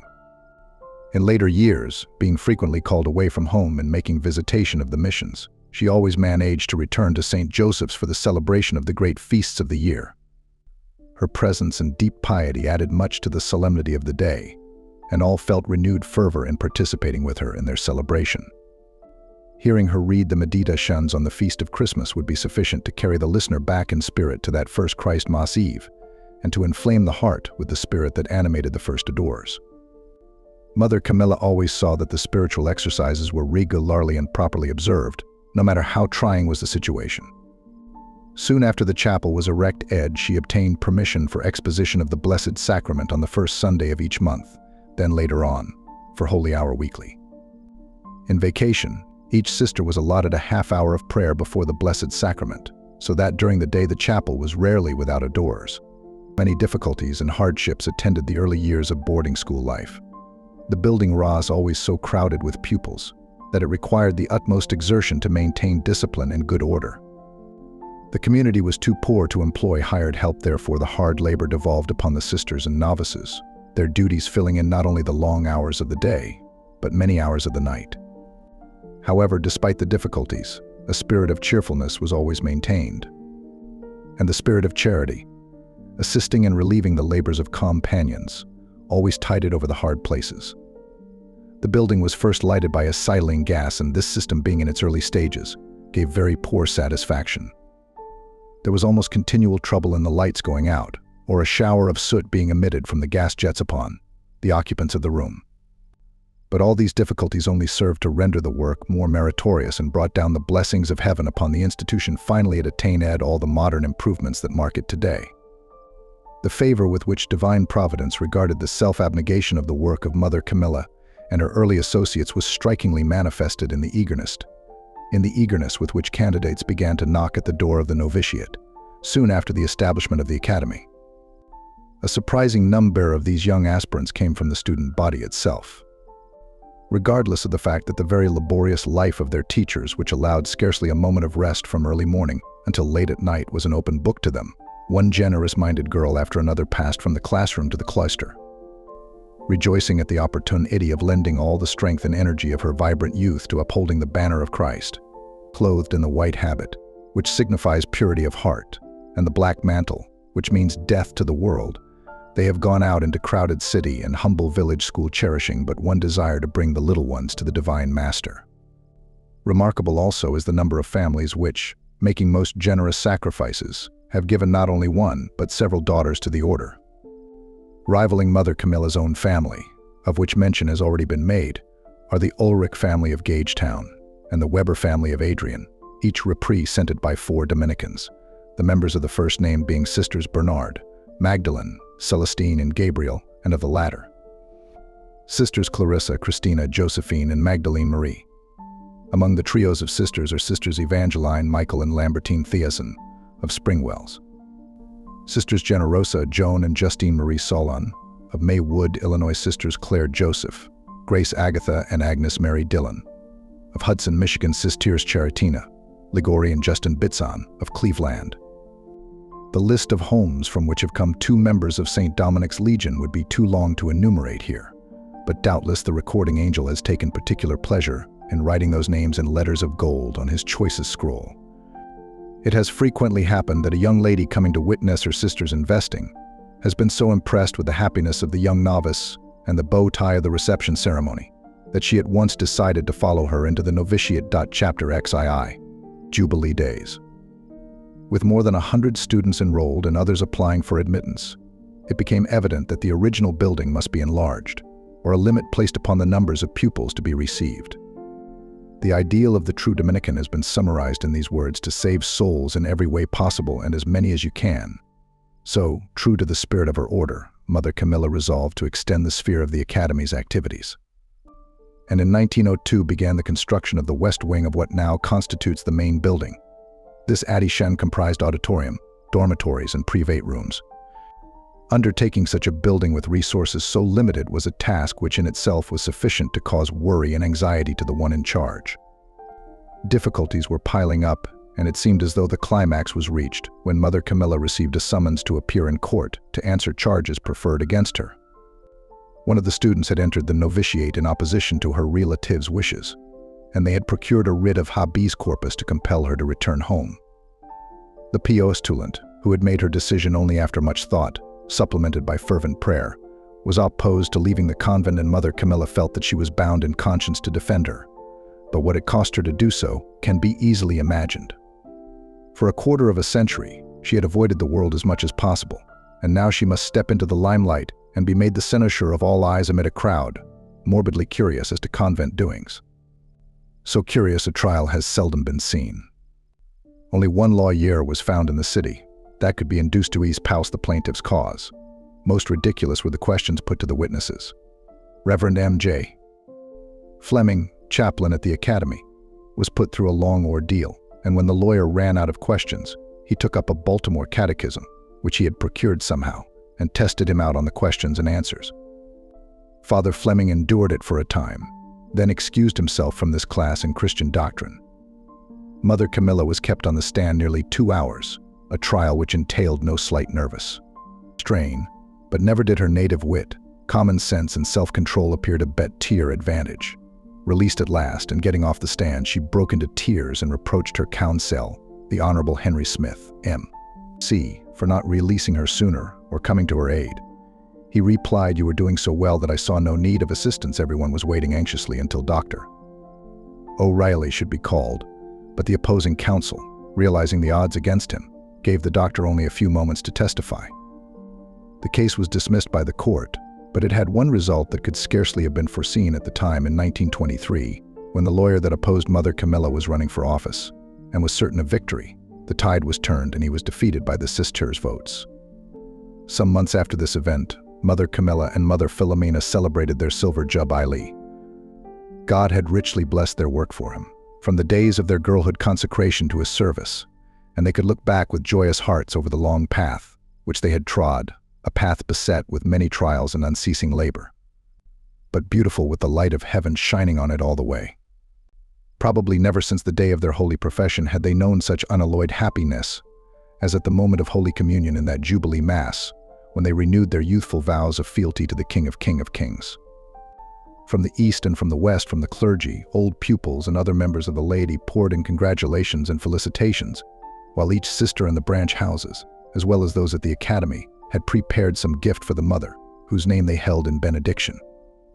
As is usual on such occasions, a suitable program had been prepared, and as a part of the entertainment, Dr. O'Reilly had dramatized the court scene described above. The danger being passed, Mother Camilla thoroughly enjoyed the humor situation. In 1904, Sister M. Raimonda was put in charge of the high school and made mistress of studies. A happier choice could scarcely have been made. Endowed by nature with rich mental gifts, which would have won for her an enviable reputation even as a secular teacher, she brought to bear upon this work all the zeal and energy of a life devoted solely to the service of God. Giving of her own efforts unstintingly, she would accept nothing but their best from her pupils and held them constantly to a high standard of scholarship. Gifted with that strong personality, which secures good discipline without apparent effort, she had but to step into a classroom, study hall, or recreation room to secure instant and respectful attention. She gave the weekly general instruction in etiquette and religion to the upper classes. In the former, no failure in good manners during the preceding week was ever passed over in silence, but politeness and courtesy, even in the most trifling matters, was always insisted upon, and dignity, modesty, and gentleness held up as the fairest adornments of Christian womanhood. Culture and refinement became second nature to those under her charge. To her religious instructions might be applied these beautiful words. Once written of another nun, tear counsels were fraught with the spiritual wisdom of her own dedicated heart. For almost 20 years, Sister Raimonda fulfilled the duties of this important position. And the best memorial of her splendid work is reared in the grateful hearts of the hundreds of capable, high-minded, and edifying young women who passed out from her hands. Chapter XIII, Erection of Holy Rosary Chapel and Rectory. In 1905 began the erection of the present Holy Rosary Chapel that stands out so prominently among the pile of buildings that constitute St. Joseph's College and Academy. To one less spiritual-minded, it might have seemed that there were more pressing needs at that time than a chapel, but Mother Camilla's first thought always was to build a house for God, and that the other buildings would then be sure to follow. She determined that this one structure should be large enough to be a fit abode for the prisoner of the tabernacle. The design was taken from a church in New York City, which Mother California Milla had been accustomed to frequent. The chapel is Gothic in style, and all its finishings are of exquisite white marble statues, communion rail, and gleaming altars, all reflecting the spotless purity of her, in whose honor it was named. In the main altar, a beautifully carved replica of Da Vinci's Last Supper reminds the visitor that the center of Catholic worship is the Eucharist. In effective contrast to the immaculate whiteness of the rest of the interior are the softly glowing stained glass windows, which were the pride of Mother Camilla's heart. She herself procured models for the figures to be sketched thereon, selecting these from various holy pictures which especially appealed to her. She would have alphed the saints represented with beautiful spiritual faces and would not tolerate a homely countenance. The windows portray the various mysteries of the Rosary, and in spring and summer, when the sisters assemble in the chapel for their early morning devotion, meditation books might easily be dispensed with. For the light shining through the many tinted panels reveals the life of Christ from Nazareth to Calvary and on to the glorious heights of the Ascension Mount. Artistic, as was the result, the project seemed out of proportion to existing conditions, considering the small community and the number of students attending at the time. When it was finished and the few sisters on either side of the choir could scarcely make themselves heard across the spacious aisles, then Mother Camilla's heart quailed, and it took from her the joy that the structure should have imparted. She saw only the large, empty space and imagined it would remain so. However, the years saw the gradual filling up of the chapel, until a new fear came that it would not be sufficiently large. The venerable foundress lived to see the day when, large as it was, her own white-robed daughters crowded it to the very doors. At its dedication, our Blessed Lady must have arranged the numbers to correspond with the mysteries of the Rosary, as 15 postulants were clothed with the habit, and 15 novices made profession on that memorable day. Following the completion of the chapel began the erection of the rectory. The chaplain, Reverend M.J. Fleming, had long endured the noise attendant upon boarding school life and rejoiced exceedingly when his own pleasant home was completed. These pages would not be complete without at least a brief tribute to one who for 15 years guided the spiritual destinies of the community. Reverend M.J. Fleming came to the Academy as chaplain in 1898 and remained as such until his death. A native of the Emerald Isle, he brought with him to his adopted country his natural heritage of true piety, which in his priestly career manifested itself in rare sacerdotal zeal.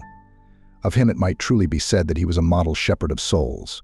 Dignity and mildness marked his outward demeanor, while his spirit of prayer gave evidence of the fire of charity that burned in his heart. His humility made him most considerate of others and averse to causing the least trouble. Gentle, kind, and affable to all who sought his guidance or claimed his care, his simplicity, sincerity, and sympathy inspired confidence and esteem in even the most timid. He seemed especially gifted in the matter of discerning vocations, and many a sister of saint. Dominic owes her happy choice of the religious life to his fatherly counsel in her school days, while it is doubtless a part of his special happiness in heaven that he was able to point out the whiteness of the harvest to such a multitude of generous souls. Added to these spiritual qualities were a genial manner and a quaint sense of humor, which endeared him to everyone and made him a welcome guest at all academy functions. His death in 1916 brought universal sorrow to sisters and pupils. Not only in her first chaplain, but in those that followed him, has St. Joseph's been extremely fortunate, and to their interest and cooperation no small portion of her success and stability may be attributed. Among those who have held the position for a considerable length of time are Reverend F.J. Van Antwerp, now of Grosse Isle, and Reverend Anthony Philbin, the present incumbent. The former spent some 3 years at the Academy, lending his efforts untiringly to its progress and improvement, and his frequent visits to the institution since his departure are always hailed with delight by the sisters and students. Father Philbin, whose universal knowledge and deep erudition are all but hidden under a quiet, unassuming manner, has been the well-beloved spiritual director for the past 7 years, and it is hoped that he may remain as such for many years to come. Chapter XIV. Foundations in Illinois. The commencement exercises were always a matter of great concern for Mother Camilla. She spared no pains to make them successful and greatly rejoiced if they proved so. With her, woven across the fabric of every occasion, ran the gold thread of religion, so the main feature of these final programs was always some cantata or playlet, which was designed to leave an impression of spirituality upon all who witnessed it. No one was ever allowed to forget that St. Joseph's was an institution for the development of souls as well as of minds. Faithful adherence to high standards of mental and moral training had by this time attracted many pupils from states outside of Michigan, so that the audiences at the closing exercises were quite cosmopolitan in character. The reverend clergy of the diocese were also very generous in lending the encouragement of their presence to the youthful graduates, and Nature Ally Mother wished everything to be at its best. It must have been that our Lord wished to try her patience, as it was almost an annual affair for part of the ceiling of the auditorium to fall on the morning of the great day. One special year, Mother decided to offset this affair, hence about 6 weeks before commencement. She called Sister M, the matron of the building, and warned her to lock the washroom just above the auditorium so that there would be no danger of a flood on this occasion. This was accordingly done, and everything looked propitious commencement eve, when at a late hour, after a hard day's labor, the sisters retired. But alas, for human hopes, at 2 o'clock in the morning, the cry went around, "The auditorium is flooded." Dressing quickly, the sisters hurried to the rescue, and on arriving at the auditorium, they beheld Sister M, ankle-deep in water, vigorously handling her broom and crying, "The evil spirit did it." Mother Philomena humorously remarked, "The evil spirit took a bath." On investigation, it was found that one of the pipes had sprung a leak. After that, Mother Camilla obviated the difficulty once and for all by installing a metal ceiling. The Academy has often been visited by the great and the near great, and one such occasion was long remembered by the sisters. One wintry morning in 1906, the telephone rang and great consternation was spread about by the message that the governor and his suite were passing through Adrian and would be out to the Academy in an hour's time. What excitement! Class work was exchanged for manual labor, and everyone with a mop or a broom set about transforming the building into an executive mansion. When the allotted time drew near, and each one was congratulating herself upon the transformation, the doorbell rang and announced the arrival of Reverend P. Dwan and Reverend M. Crowley. They introduced themselves as the expected guests, but the enthusiasm somewhat waned when it came to welcoming the practical jokers. Father Dwan, however, was only settling an old score against Mother Camilla for having years previously sent to Gagetown one of the old ladies from the home as a housekeeper for the sisters, said old lady having made a disturbance in the parish. The year 1907 dawned auspiciously for the community and was marked by the opening of 2 new schools in Michigan, Holy Cross at Delray and St. Mary's, Chelsea. Another important venture was the establishment of Mt. St. Mary's Academy, St. Charles, Illinois. There was offered for sale at this place a charming and stately old home constructed on the lines of an English manor, and Father Ryan, the parish priest, conceived the design of converting the building into a boarding school. Through enthusiastic students from St. Joseph's Academy, he was induced to apply to Adrian for sisters. Receiving a favorable response, Father Ryan, accompanied by Mother Camilla and the Mother General from Newburgh, N.Y., called upon Archbishop Quigley of Chicago, as the Rockford Diocese had not yet been formed, and applied to him for permission to undertake the work. Mother Camilla pleaded her cause well, saying that she had succeeded in laying up a small fund and wished to use it to the best advantage. The great Archbishop, pleased and amused that his archdiocese should be so well remembered, gladly gave the permission, and since they were to be located in Father Ryan's parish, always designated them as Father Ryan's sisters. Afterwards, when priests went to the Archbishop in regard to the opening of schools, he generously directed them to apply to Father Ryan's sisters, and ere long Chicago was dotted with Dominican schools. The academy at St. Charles was opened on the Feast of the Assumption of the same year. Mother Philomena was again chosen as the organizer, and there she remained until her death in 1921. Mother Philomena spent some 45 years in religion, devoting most of this long period to the exacting responsibilities of a superior. Her whole career represented an incessant labor of love for God and souls, affectionate fidelity to her order, and zealous solicitude for its welfare. Amid the multitude of distracting cares attendant upon her administrative duties, which often involved heavy financial burdens, she never lost sight of the one thing necessary, and holiness was her supreme ideal. No one who came in close contact with her could doubt that here was one who lived very close to God. She always took a keen, personal interest in the spiritual direction of the children in her schools, and did not leave all the details of this work to the teachers in charge of the various classrooms. Meeting a child on her way to the chapel, she would call her aside, saying, "And what is your intention in Holy Communion this morning, dear?" thus reminding her that she must not go through her devotions aimlessly, a fault all too common among grown-ups. To hear the children at St. Charles saying their prayers was an edification in itself, such fervor had she instilled into them. The buildings at St. Charles were purchased for a reasonable cost at the beginning, and Mother Philomena succeeded in paying off the debt, as also the cost of the new addition and an extra tract of land reaching along the river front. Fearing factories might be erected there, and thus shut off the view from the river, Mother Philomena determined to secure possession of same.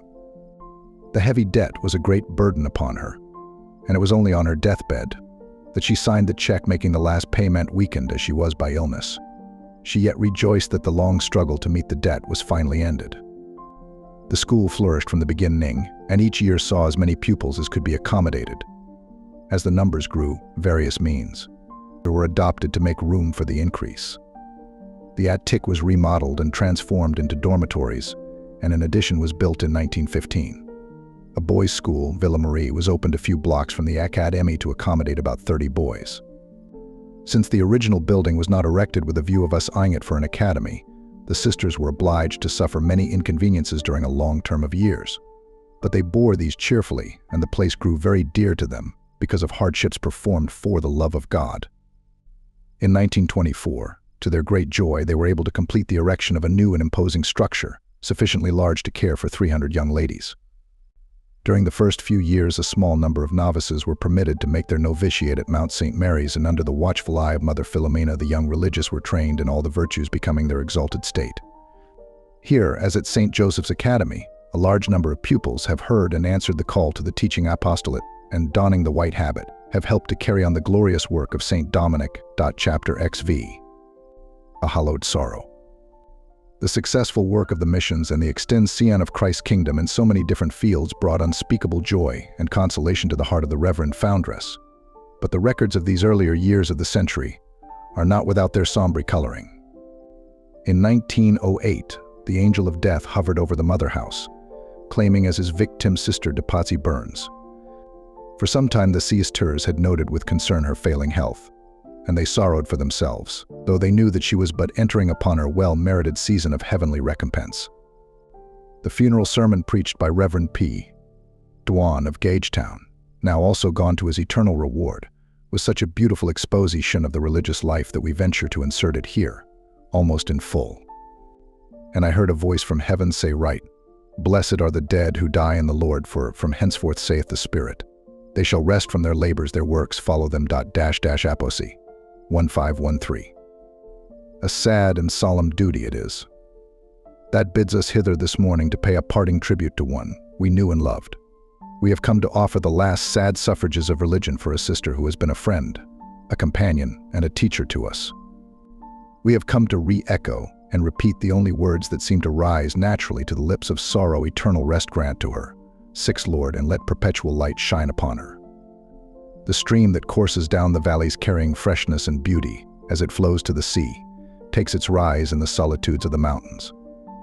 So it is with the consecrated life that flows down the valley of humanity, diffusing goodness and sanctity. It took its life in fountains far above the common levels of this earth.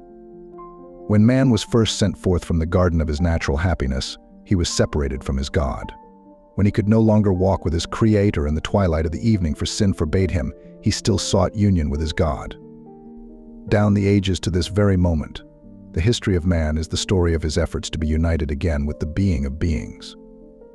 History shows us that Almighty God is our kind guardian, while art portrays him as the indulgent and ever-loving Father, ready and willing to stretch forth his arms to lift us up and unite us with him. Numerous are the examples we have in the Old Testament of the beautiful lives of those he attracted to him: Sarah, Judith, Ruth, and Naomi, but none more beautiful than the simple Jewish maiden from the hills of Judea, the virgin mother of his incarnate Son. Hers was the life that first had its source in the solitudes of the mountains of God's grace, and still it trickles down this valley of humanity, bringing goodness and sanctity as it goes. Hers was the first vocation to spring from the fountains higher than the levels of the earth. Hers was the first vocation of the new law. Since then, how beautiful has her example been in all times. Vocation to the religious life illumines every page of history, whether it has been written by the hand of the bigot or inspired by the love of a child of the church. Only the noblest souls will ever know God, only the noblest hearts will love him. Only the noblest minds will understand him. But strange to say, this love is paid only by some.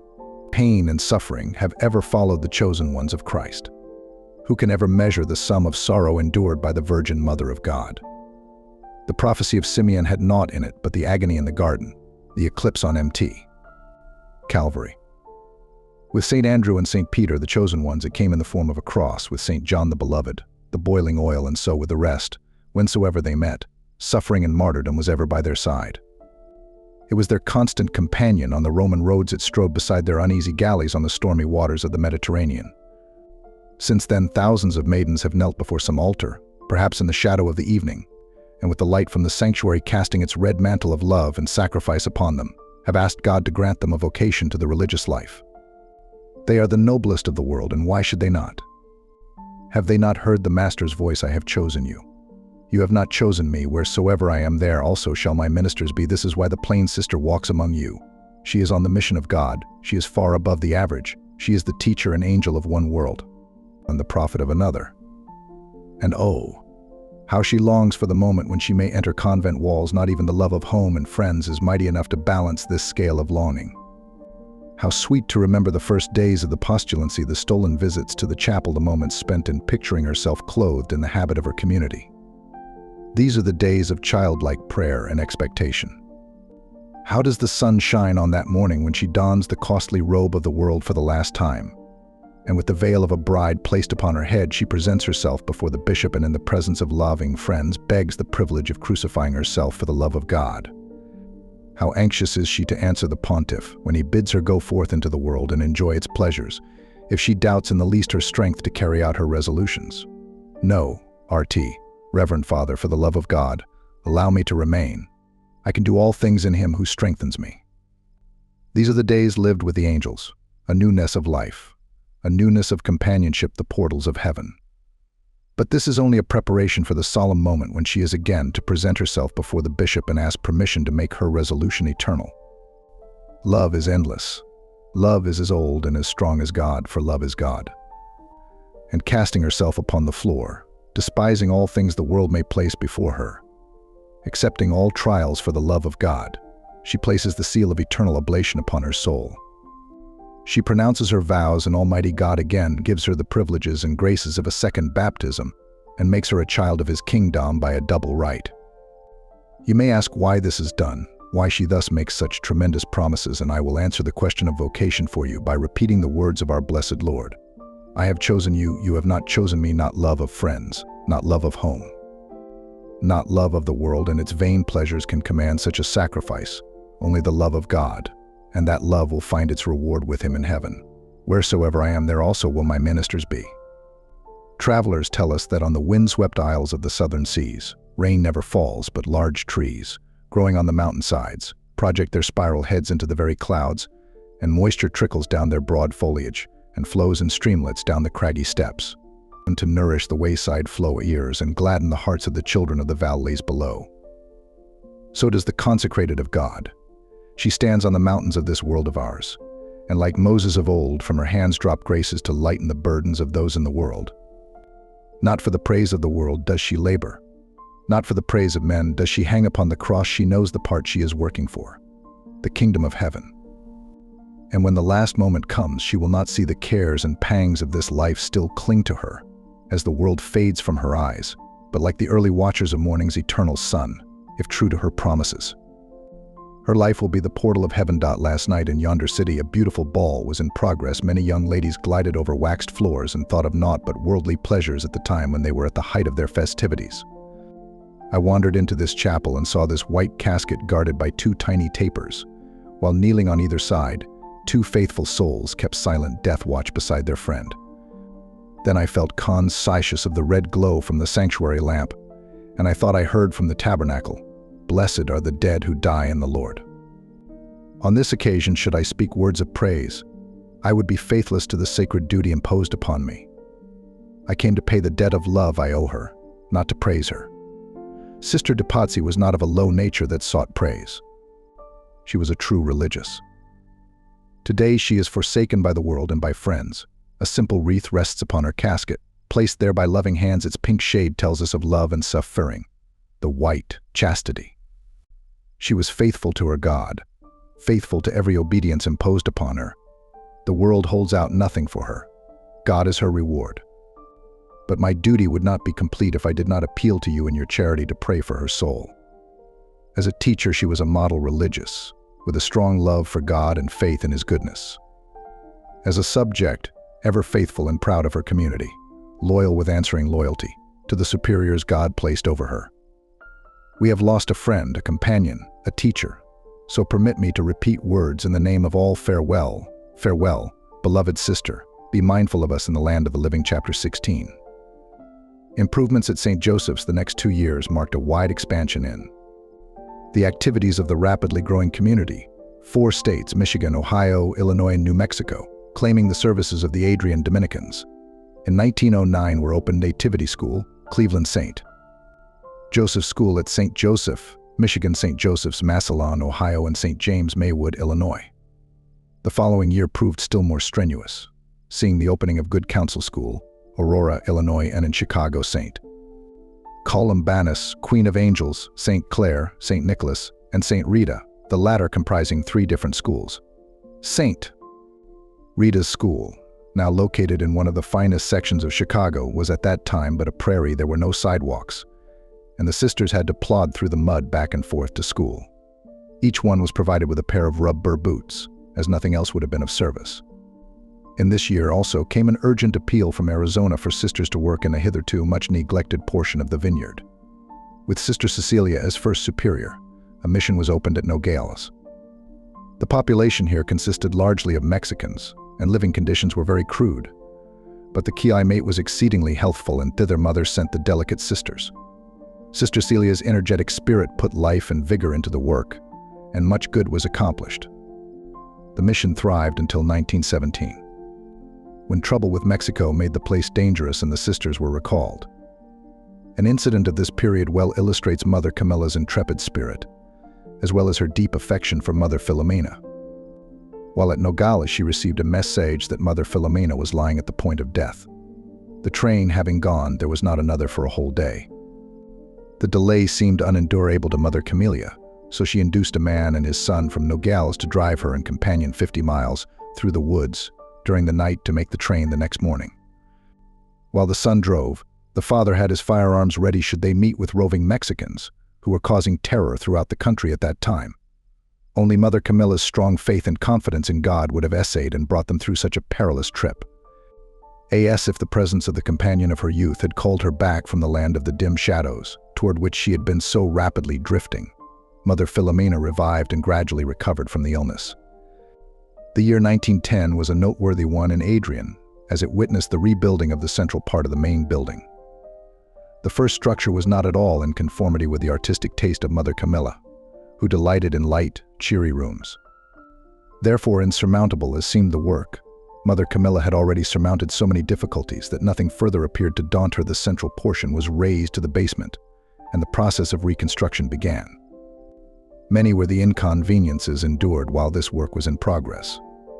The ends of the building were connected by a narrow bridge, and in the early morning or disagreeable weather, the passage was anything but pleasant. The favorite song of the students was. I stood on the bridge at midnight. However, when the work was finished, everyone felt more than repaid by the beauty of the new edifice.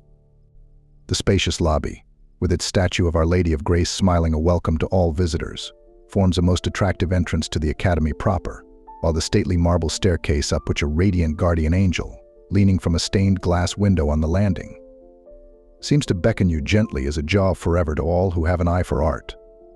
Alas, how many a beauty-loving pupil has been lured by its charm from the safe path of obedience to make a swift descent to the first floor by this forbidden route, rather than follow the well-established rule of seeking the more humble wooden staircase at the rear. In erecting the various buildings, Mr. Neil Hayes of the city gave much helpful assistance.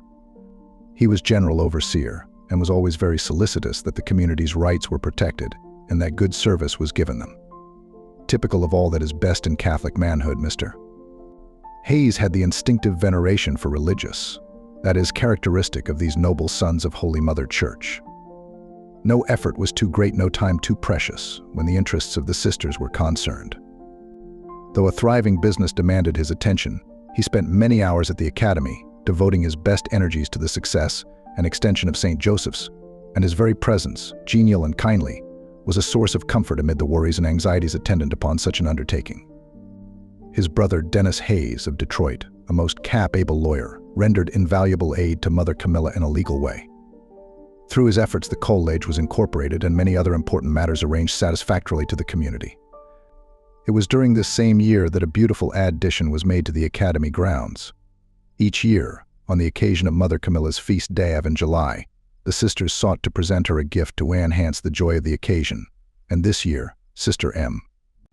Ida conceived the idea of erecting a grotto of Lourdes on the campus, the same to be regarded as the feast day gift. The different missions were called upon to contribute, and they did so generously. Mr. Koenig of Chicago constructed the grotto of artificial rock, and the beauty of the finished structure far surpassed their fondest hopes. Mother Camilla was greatly pleased with this gift, and henceforth sought to make it tend to increase devotion to our Blessed Lady. Each year in the month of May, the students make a novena to our Blessed Lady. In the evening they file out processionally and sing the litany of Loretta before the grotto. There, amid the glories of the setting sun and the vesper hymns of the songsters in the boughs above their heads, their thoughts are directed to the close of life's day, and they are reminded of the welcome Our Lady will accord them then, if they are faithful to her. The novena closes with a procession throughout the campus, all reciting the rosary aloud and finally passing through an archway of white lilies. One of the most exemplary students among the graduates crowns Our Lady. The venture of erecting the grotto proved so successful that the following year the sisters presented the angel statues that stand on guard at the entrance gate. The anxiety attendant upon the establishment of so many new missions, as well as the constant attention necessary to the affairs of the mother house, proved a heavy drain upon Mother Camilla's vitality. She endured a very severe attack of illness, so severe that her life was despaired of, and it seemed that prayer alone was the means of restoring her. When she had somewhat recovered, she was advised to go west, taking with her a companion. She set out for Phoenix, Arizona. They arrived at that place in August, when everyone was leaving there on account of the heat. So intense was it that the two sisters wondered why they did not succumb. When her companion dropped off to sleep, Mother Camilla arose different times to tiptoe over to ascertain if she was still breathing. Later on, when they learned that no one in that region succumbs to the heat, they were relieved of fear. There, with the Sisters of Mercy, they met the superior, Mother Paul, who, like Mother Camilla, was a pioneer in the land, and they had many stories to relate of the hardships of the early days. The two formed a fast friendship that lasted until death. Mother Camilla remained in the West about 5 months and returned much benefited in health. Great was her joy when she was able once more to resume her arduous duties. Another of the deepest and most cherished friendships of Mother Camilla's life was that with Reaver and Mother Emma, Emmanuel of Newburgh, NY, a woman of rare talent and ability, who for 18 years was Mother General of the community. Her visits to Adrian were always eagerly anticipated, and many were the happy hours spent by Mother Camilla in exchanging reminiscences and discussing plans and projects with one, inspired by the same ideals and animated by the same spirit of faith and charity. It is a comfort to her daughters to remember that this pleasure was hers in the autumn of 1923, just shortly before her death, of her own sisters, the one who shared with her the heavenly patron, Saint Camillus de Lellis, and the youngest of the sisters in religion. Sister de Lellis was especially dear to the heart of Mother Camilla. She was the only one of the four sisters that was not eventually transferred to the Adrian province, but continued to labor in New York with a zeal and devotion that made her a valuable member of her community. Her occasional visits to Michigan formed joyous episodes in Mother's life, during which she could, for a brief space, forget the heavy responsibilities of her office and wander with a kindred spirit through the sweet and fragrant lanes of early memories. Chapter XVII. Varied phases of academy life. The late summer of 1911 saw two new bands of mission sisters departing from the academy, the one destined for Our Lady of Good Counsel Parish, Chicago, the other for Our Lady of Sorrows, the first school opened by the community in the city of Detroit. On one occasion during this year, Mother Camilla had a startling experience.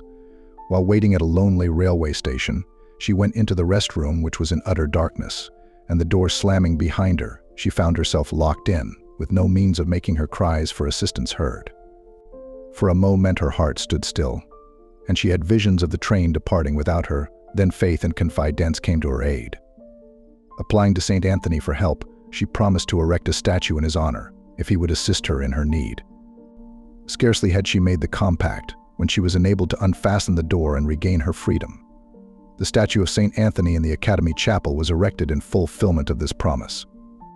The constant demand for sisters in new places and the rapid growth of the schools already established had drained the community of available teachers, so that in 1912 only one foundation was made, that of St. Mary's, Elgin, Illinois. The next year saw the sisters beginning their labors in Columbus School, Harvey, Illinois, and in St. Lawrence's Parish, Chicago. In 1914, the way seemed clear for carrying out a long-cherished plan of providing a home for the sisters, and a commodious building consisting of a novitiate, study hall, and a number of private rooms was erected to the north of the academy. With glad hearts the sisters removed their articles of furniture thither, but never succeeded in occupying the same, as when September came the rush of pupils crowded out everyone else, and the sisters were forced back into the quarters they had previously occupied. One great improvement was made at this time in the erection of a steam laundry, with all the modern equipment, which saved the sisters many hours of laborious work. A few years later, when a searching investigation was ordered by the governor into the methods employed at the State Industrial Home for Girls, which is also located at Adrian, a committee of prominent men visited the academy to inspect this central laundry, with a view to installing a similar one at the home. They made use of the opportunity to visit all the departments of St. Joseph's, and the next day there appeared in the Detroit daily papers a glowing account of their visit and a splendid tribute to the efficiency of the work accomplished at the academy.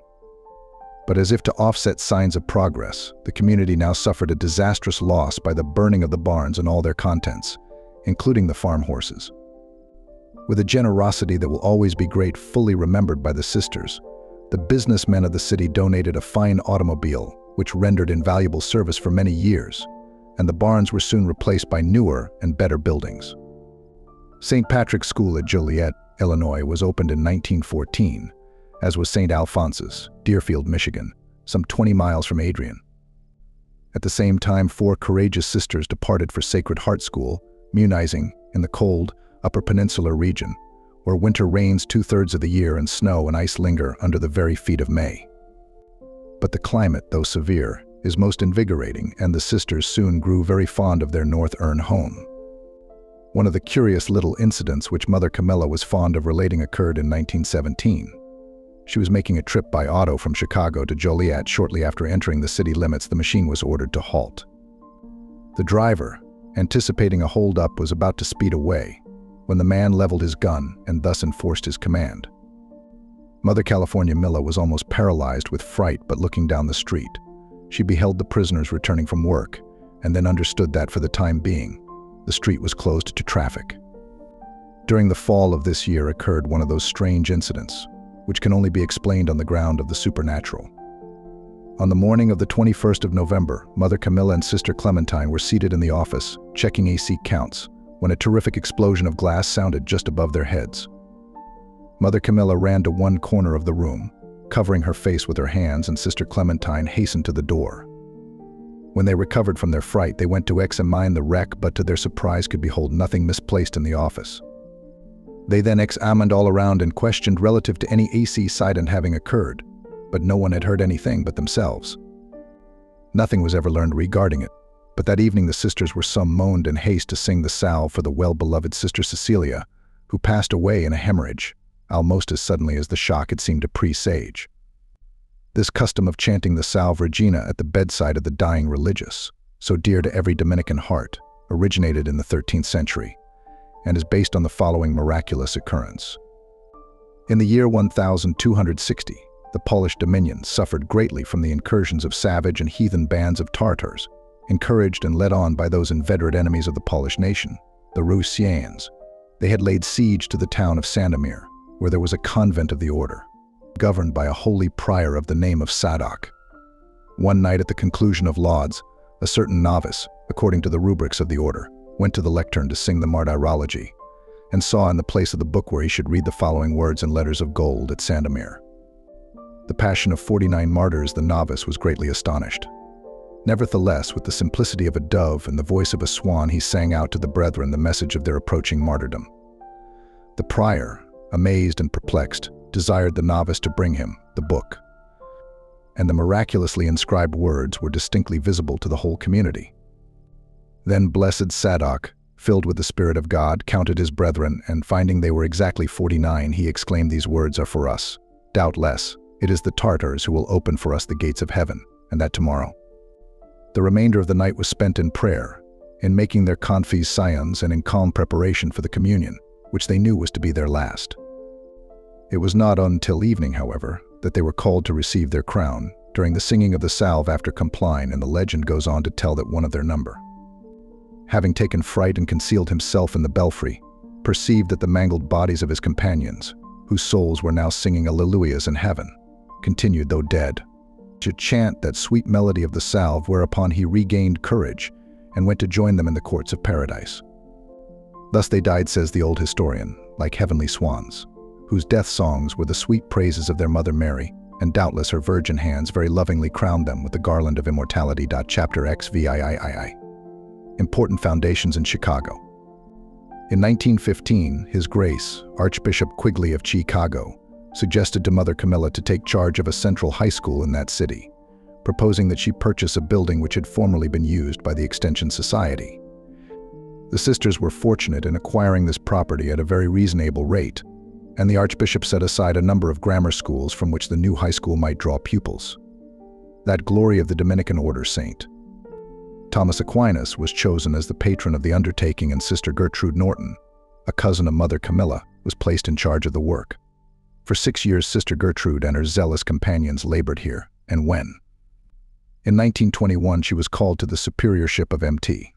St. Mary's Academy, made vacant by the death of Mother Philomena, she left an institution of which the community might well be proud. At the present time, a handsome addition to the original building is in process of construction. Within a few blocks of the high school is located the parochial school of St. Philip Neri, which was opened at the same time. The pastor Bev. W. Kinsella ever proved a generous friend to Aquinas High School, his able guidance and support being the strong factor that contributed to its success. Another school opened that year was Sacred Heart, Joliet. September 1916 found the Adrian sisters beginning their work in St. Mary's School, Royal Oak, Michigan, and St. Kilian's, Chicago. The next year they extended their activities to include St. Matthew's Parish on the west side of Chicago and St. Edmunds, Oak Park, Illinois, also Bishop Quarter School in the same beautiful suburb. The latter is a boarding school for small boys. The purpose and scope of the work are well explained in the following excerpt from the address by His Eminence Cardinal Mundelin at the dedication ceremony, October 12, 1917. Some time ago, an old religious, who has been in many parts of the world and has a deserved reputation for both knowledge and experience, told me that the greatest work of charity in this diocese during the past 2 years was the establishment of the Bishop Quarter School for little boys.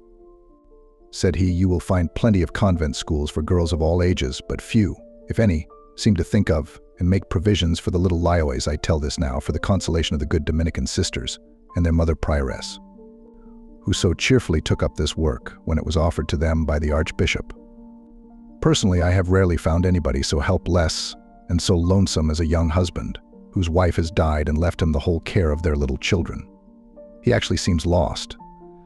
He hardly knows where to turn in his grief for the wife who is gone and his love for the little ones that remain. He has not the time, for he must work, nor the knowledge, for that belongs to a woman, to care for them. He does not want to give them to others, for they are bone of his bone and flesh of his flesh. He wants to see them often, for they are his children, and they remind him, too, of the wife whom he loved. He wants to see them cared for, kept clean, properly fed and educated in mind and molded in soul. And for this he will gladly make sacrifices, will gladly deny himself many things so that his children may not be neglected. Often the poorer he is, the more he desires it, the more sacrifices he will make. An incident occurs to me now which is very vivid, although it happened many years ago. I had established a little school under the care of the sisters. It was a free school, but in a fashionable neighborhood, and I was compelled to restrict it to children living within the parish limits, or whose parents were pew holders. One night, a plainly dressed woman called on me. She reminded me that as a young priest I had married her, the husband being a non-Catholic. She told me that they now had 3 boys and had lately moved into the neighborhood. I found on inquiry that they were living just outside the parish limits. Of course, Jay had to adhere to my rule, but her plea to have the boys entered in this school was so earnest that I picked out the 2 lowest price seats and then cut even that price in 2. But when I told her what it was, she shook her head and said, "I'm afraid we can't make it.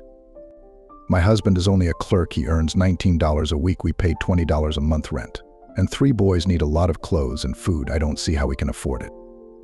Well, I said, "Go home and think it over and come back again on Wednesday night to see me." She came back again on Wednesday saying I talked it over with husband. When we could not find any other way, he said, "I want the boys to go to a Catholic school and to pay seat money. I will give up smoking. You can keep my tobacco money that will pay for the seats." "All right," I said. "Send the boys. I'll find room for them in the school." I won't be outdone in generosity by a non-Catholic man, especially when it is a question of religious education for the children. This happened nearly 10 years ago. Since then, the man has come into the church, and I have one of the boys studying for the priesthood. I cite this example to show that perhaps the age is not so selfish as we sometimes think, that there are people ready to make sacrifices for their children's eternal welfare, and that the poorer they are, the more ready they often are to deny themselves, not only pleasures but even necessities, for this purpose. These things were taken into consideration in the founding of this school, where a father can leave his motherless little boy for a longer or shorter period of time, where the little fellow will receive a mother's care from the sisters, where the father can come as often as he wills to visit him, and where a working man's child will be as welcome and will receive the same treatment as a rich man's at as low an expenditure to the father as possible. The sisters do not expect that this school will be a paying investment, at least in a worldly sense. They have not established it for that purpose. It is for little boys whose fathers must labor day after day for a modest salary. The school was named in honor of Bishop Quarter, the first bishop of Chicago, who was an Irishman by birth and a native of Beer. It is rather a striking coincidence that Mother Camilla, who first saw the light in the same town, should have been selected to sponsor the work. Due to the untiring efforts of the sisters, Bishop Quarter School soon became noted for the excellence of its discipline and the thoroughness of its curriculum. It was ere long crowded to its capacity of 150 boys.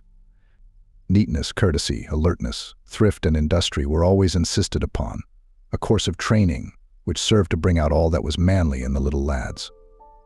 Hardy muscles were developed by a gymnasium and much exercise in the open air, but more important than this physical and mental growth was the budding forth of the fair flower of spirituality in their young lives.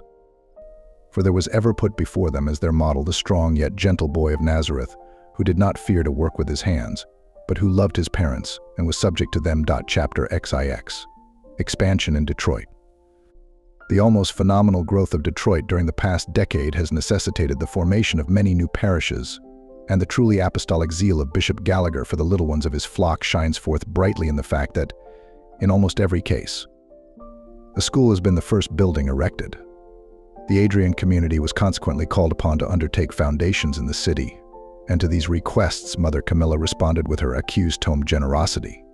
To save souls, and more souls had ever been her desire, and it but increased in intensity as she passed into life's late afternoon, where cool and long the shadows grow. In 1919, the sisters began work at St. Gabriel's, at the corner of Norman and Ferndale, and in St. Ambrose Parish, Altar Road, on the far east side. In the latter, a high school was organized and proved most successful, its students carrying off many prizes in contests for scholarship and athletics. In the same year, another venture was made in the state of New Mexico, a mission being opened at Roy. This is both a boarding and a day school, and although the sisters work there under great difficulties, for the people are very poor, success has crowned their self-sacrificing labor and justified the opening of a second school at Tucumcari, in the same state. This small town is delightfully located in a very good section of New Mexico, some 40 miles from Roy. The next 2 years saw the opening of St. Theresa's and Visitation schools, both located in new and beautiful sections of the Michigan metropolis. So extraordinary has been the growth of these parishes that the number of teachers necessary at the beginning has been multiplied 3 or 4 times during the brief period of their existence. Both places have flourishing high school departments with splendid library and laboratory facilities. As if spurred on by the example of its neighbors, St. Alphonsus School at Springwells, which, since its establishment in 1897, had never grown appreciably, took a sudden leap forward. The encroachment of the city has entirely changed the face of the country here, which now presents the appearance of a porous suburban community. Here, too, the pupils have the advantage of a high school almost at their own doors. In 1921, the sisters were sent to St. Carthage in Chicago, a new parish adjoining that of St. Columbanus. It was during this year that Mother Philomena, after an illness of several months, departed from this life.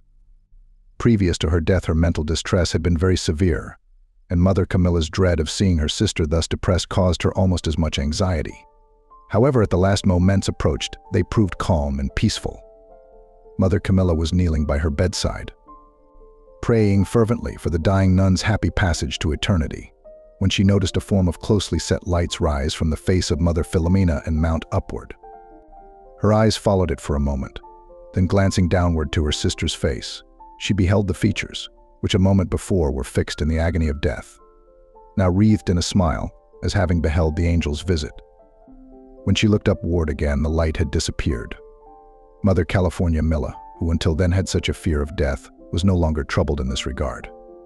The loss of her sister was, however, a severe blow to her, from which she never entirely recovered. One in heart and mind, as they were sisters in blood and in religion, the cross pressed very heavily when they were separated. This year was made memorable by the completion of Sacred Heart College, a project which had been one of Mother's most ardent dreams for many years, and the realization of which brought her special joy. This handsome brick structure stands just west of the main building, and a subway connects the two. 4 stories in height, beautifully finished throughout in white marble. Its spacious, well-lighted halls flanked on either side by large, airy classrooms. The college is a triumph of modern architectural skill. The basement contains the domestic science kitchen, physical and chemical laboratories, and a small sweet shop, the favorite resort of the students on free days. On the first floor, just opposite the attractive lobby, stands a life-size statue of the pleading Sacred Heart, the exquisitely molded hands lifted as it were in benediction over all who enter there. This was the last gift of Reverend W. Considine to his well-beloved St. Joseph's.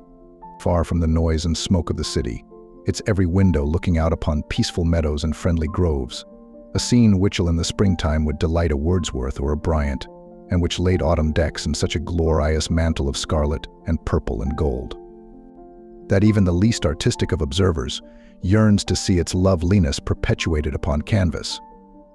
The institution lacks nothing that appeals to the aesthetic sense, or tends to develop an appreciation of the beautiful, but it embodies perfectly the desire of its founder, to provide an ideal environment for the study of truth and the pursuit of knowledge and culture. At right angles to the college is now located another of the imposing group of buildings, which are a monument to Mother Camilla's far-sighted vision and dauntless energy, but which she did not live to see completed. This is a combination auditorium and conservatory, having a seating capacity of 700 and containing 30 music rooms, which furnish ample facilities for individual practice. The basement is given over to a well-equipped gymnasium, where instruction in dancing and physical culture is given by a secular teacher specially trained in the work. Another large statue of the Sacred Heart crowns. A slight eminence between the college and the auditorium, and plainly visible from the highway, challenges the passers-by to lift their thoughts for a brief moment, at least above the sordid cares of earth. This beautiful memorial of her deceased father and Martha Ear was the gift of Sister M. Dominica Abel. In the summer of 1922, DePaul University of Chicago conferred upon Mother Camilla the honorary degree of Doctor of Philosophy, in recognition of her splendid work in the cause of Christian education. This year also witnessed the opening of St. Augustine School, North Detroit. In September of this year, Sister M. Ambrose Collins was appointed community supervisor of the Dominican schools in this archdiocese, and under her capable direction their progress has been eminently satisfactory. In addition to visiting the various schools regularly, Sister Ambrose conducts classes on Saturdays in which the latest methods are explained and discussed so that the best of them may be adopted for use by the teachers. Interest and enthusiasm always abound at these meetings, and the results are most gratifying. Mother Camilla's asthmatic condition made it imperative a trip south or west nearly every year during the latter part of her life. These enforced absences were painful to her nature as she felt keenly the loneliness of the hospitals or sanitariums to which she had to resort. She sympathized fully with the students in their siege of homesickness, saying she knew what it was to suffer the same.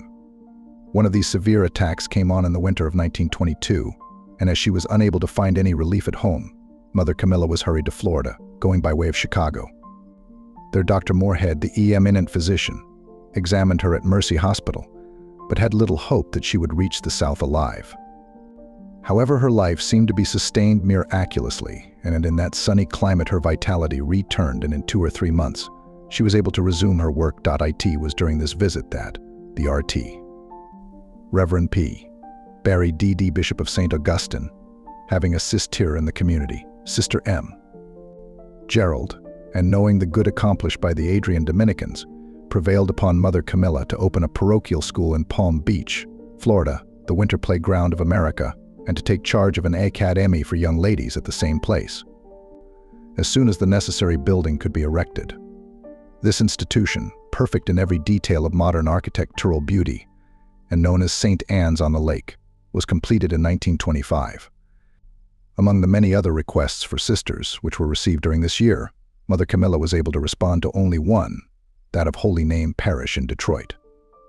During all these years of growth and progress, Adrian had remained under the jurisdiction of the Mother House in New York, but at the commencement exercises in June 1923, Bishop Gallagher, whose staunch friendship, kindly interest, and early solicitude for the community had been one of the special joys of Mother's declining years, announced that the province was now separate from that in the East, and that Mother Camilla was now Mother General. This was a startling revelation to her, as she had received no definite information concerning the independent province. Chapter XX. The crown is one. A few months later, it became apparent to those who so anxiously watched her that Mother's health was almost hopelessly shattered. Only an indomitable will and an earnest resolve to accomplish the work allotted her by God enabled her to battle against her impaired physical condition. Traveling had always served as a refreshing tonic to her health, and now, when her strength no longer enabled her to continue her labors, she requested to be moved to a more congenial climate and was accordingly taken for a visit with the sisters in Florida. She left the academy in October and returned in the early part of December, although she had been warned in the South of the danger of taking the trip north at that season of the year. However, her health being much improved and having arranged for a reception the latter part of the month, she felt obliged to make the effort. The reception was held a few days after Christ Mass. Providentially, it seemed. Many of the sisters from the missions returned for the event, and thus had the consolation of seeing Mother Camilla short lie before her death. Exhausted by the strain, the next day found Mother in a weakened condition, and from this time on her malady increased day by day, until the 8th of January, when she appeared to sink into a coma from which it was evident there would be no recovery. But as the viaticum was brought to her, the long years of responding to the call of the Master, and the ardent desire of her soul to meet the Divine Spouse in Holy Communion had power to rouse her from the lethargy into which she had fallen. and to maintain her in consciousness while the sacred rites were being administered. Then once more she lapsed into unconsciousness, her breathing growing fainter and fainter. One by one her sorrowing daughters slipped into the room and knelt beside her couch, stunned at the thought of their approaching desolation. Classes were dismissed and the awe-stricken students passed into the chapel to recite the rosary, which had been such a favorite devotion with her. The shadows grew longer in the death chamber. A change passed over the well-loved features. Voices shaken by sorrow took up the beautiful words of the Salve Regina. And calmly, the valiant soul of Mother Camilla passed to the embrace of the heavenly bridegroom to whom, for 50 blessed years of consecration, she had been faithful with a great faithfulness. Her remains were placed in the chapel she had loved so well, and hour after hour her bereaved daughters vied with each other in keeping prayerful vigil beside her while, ever and anon, the children stole in on tiptoe to take one more look at the venerable countenance. The news of her decease spread far and wide, and innumerable were the suffrages offered for the happy repose of her soul by the clergy and laity throughout the country, as well as by her own community. An old student, who had not heard of her death, happened into a church in Toledo, where there were no Dominican sisters, and was startled when the priest turned from the altar to pronounce a eulogy of Mother Camilla and ask the prayers of his people for this noble woman who had labored so long and well in the cause of Christian education. Similar incidents occurred in the Chicago churches, while in the parishes where there were schools conducted by the Dominican sisters, a veritable army of little children approached the altar, pouring forth their petitions in a torrent of supplication for her, who had made possible their Catholic training. The funeral was held on Friday morning at 10 o'clock with R.T. Reverend Bishop Gallagher of Detroit officiating at solemn pontifical mass. R.T. Reverend Bishop Hoban of Chicago was present in the sanctuary and gave the final absolution. A special train from Detroit brought a large number of priests, sisters, members of the alumni and friends, while many from Chicago arrived at an earlier hour in the morning. Many Dominicans from Newburgh, N.Y., Blauvelt, N.Y., New York City, and Grand Rapids were in attendance, and the Sisters of St. Joseph of Nazareth, Michigan, were also represented. Using the very text that he had used 2 weeks before in the same chapel on the joyous occasion of religious reception, Bishop Gallagher spoke very tenderly and touchingly of Mother Camilla's grand work for God and souls. The following is an extract of the sermon. Anyone that hath left father or mother, or house ease, or lands for my sake, shall receive 100-fold, and shall possess eternal life. When the mother of a family is called away by death, her loss is irreparable. The home is never the same. The children can never find that love and protection, and that solicitude that the mother heart can bestow. So also here in this religious home, the loss of Mother Camilla, the foundress of this great institution, is irretrievable. It will never be the same for the priests who came here and experienced her warm welcome and her abundant hospitality. No matter what talents her successors may have, nevertheless this institution will never be the same since Mother Camilla has gone. It was only a few short weeks ago that we were gathered together to celebrate the happy season of Christmas, and little did we think that on this day we would be called upon to pay our last respects to her, for on that occasion she seemed to have gained a new lease on life. Nevertheless, it is true, and she has been called away by her Creator, who will reward her by uniting her to himself. The news of her death brought these words to my mind. Rabboni, when I am dying, how glad I shall be that the lamp of my life has been burned out. For thee, we want to do some work of charity, and the best charity we can think of is to enable young girls and young women whose parents would not be able to give them a Catholic education at a high rate to attend this institution. Today we are called upon to say farewell to Moth, your Camilla, and although we know the sanctity of her life and her many meritorious works, nevertheless we must not fail to remember that no one matter what our station in life, it is difficult to avoid sin. For I feel that the priests of the diocese and the thousands upon thousands who have profited by her teachings should remember her every day in the sacrifice of the Mass, in Holy Communion, and in the Stations of the Cross. May she rest in peace, and may eternal light shine upon her. Solemn services for the repose of Mother Camilla were held at St. Columbanus Church, Chicago, by Reverend D.J. O'Brien, and the Adrian sisters that were unable to return to the mother house had the opportunity of attending there. Telegrams and letters of condolence poured into the academy from archbishops, bishops, priests, and various religious communities, as well as numerous friends among the laity. Foremost in their messages of sympathy and offers of assistance were the members of the National Alumni of St. Joseph's College and Academy, This organization, formed in June 1904, has always given an example of a most splendid loyalty and was a source of great pride to Mother Camilla, including in its member. Ship hundreds of efficient and devoted young women, it has been heart and soul behind every movement which could be of benefit to their alma mater. Chapter 21. Conclusion. The foregoing pages, rambling and reminiscent, give but brief glimpses of the character of Mother Camilla, and but a faint idea of how supremely blessed were the Adrian Dominicans and their first Mother General. Great executive ability and deep spiritual.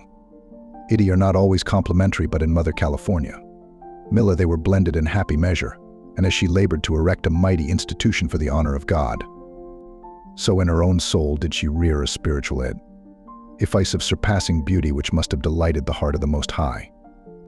To those who watched the progress of her work, her success seemed little short of marvelous, and they were at a loss to explain how a woman could accomplish tasks which would have been deemed impossible by many. But as those who dwell upon the mountain tops behold scenes which are invisible to those in the valley below, so from the heights to which her sublime faith exalted her, ere Camilla saw visions hidden from those who had gloried for project that was gift, divine that of less of God and the good of souls, then it could be AC. Accomplished obstacles might lie between sacrifices where hardship and suffering may be to have might to be expected, but eventually the end would crown proved results miraculous almost and work the death, her at trust.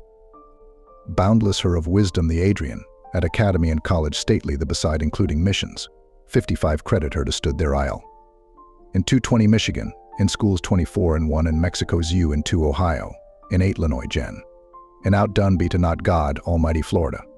A field vast this for workers the supplied erosity, short comparatively the in and labor evangelical increase community, her saw she years 30 of space members.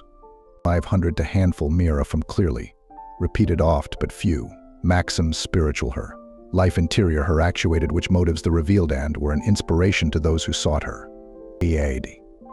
Vice in worry or discouragement. Esteem for her vocation brought to her lips almost daily those words of solemn warning, to whom much is given, of him much shall be expected. Fidelity to the smallest point of rule found expression in her frequent quotation, he who contemneth small things shall fall by little, and little zeal for souls was a burning fire within her heart, and no sister ever left, for her year on the missions, without catching at least a faint reflection from it in her last interview with Mother. Those who instruct others unto justice shall shine as stars for all eternity. Her remains lie in the sister's cemetery at the foot of the Pieta. Her memory lives on, enshrined in thousands of hearts, which beat warmer with love of their Creator, because she did her work well. As a memorial to her, a beautiful set of Stations of the Cross was erected along the roadside leading to the quiet God's Acre, and now, in the peaceful summer evenings when the sisters visit Mother, they go to her along the Via Dolorosa, made sacred by the feet of Christ. Is it not fitting that in death, as in life, she should lead them on to God?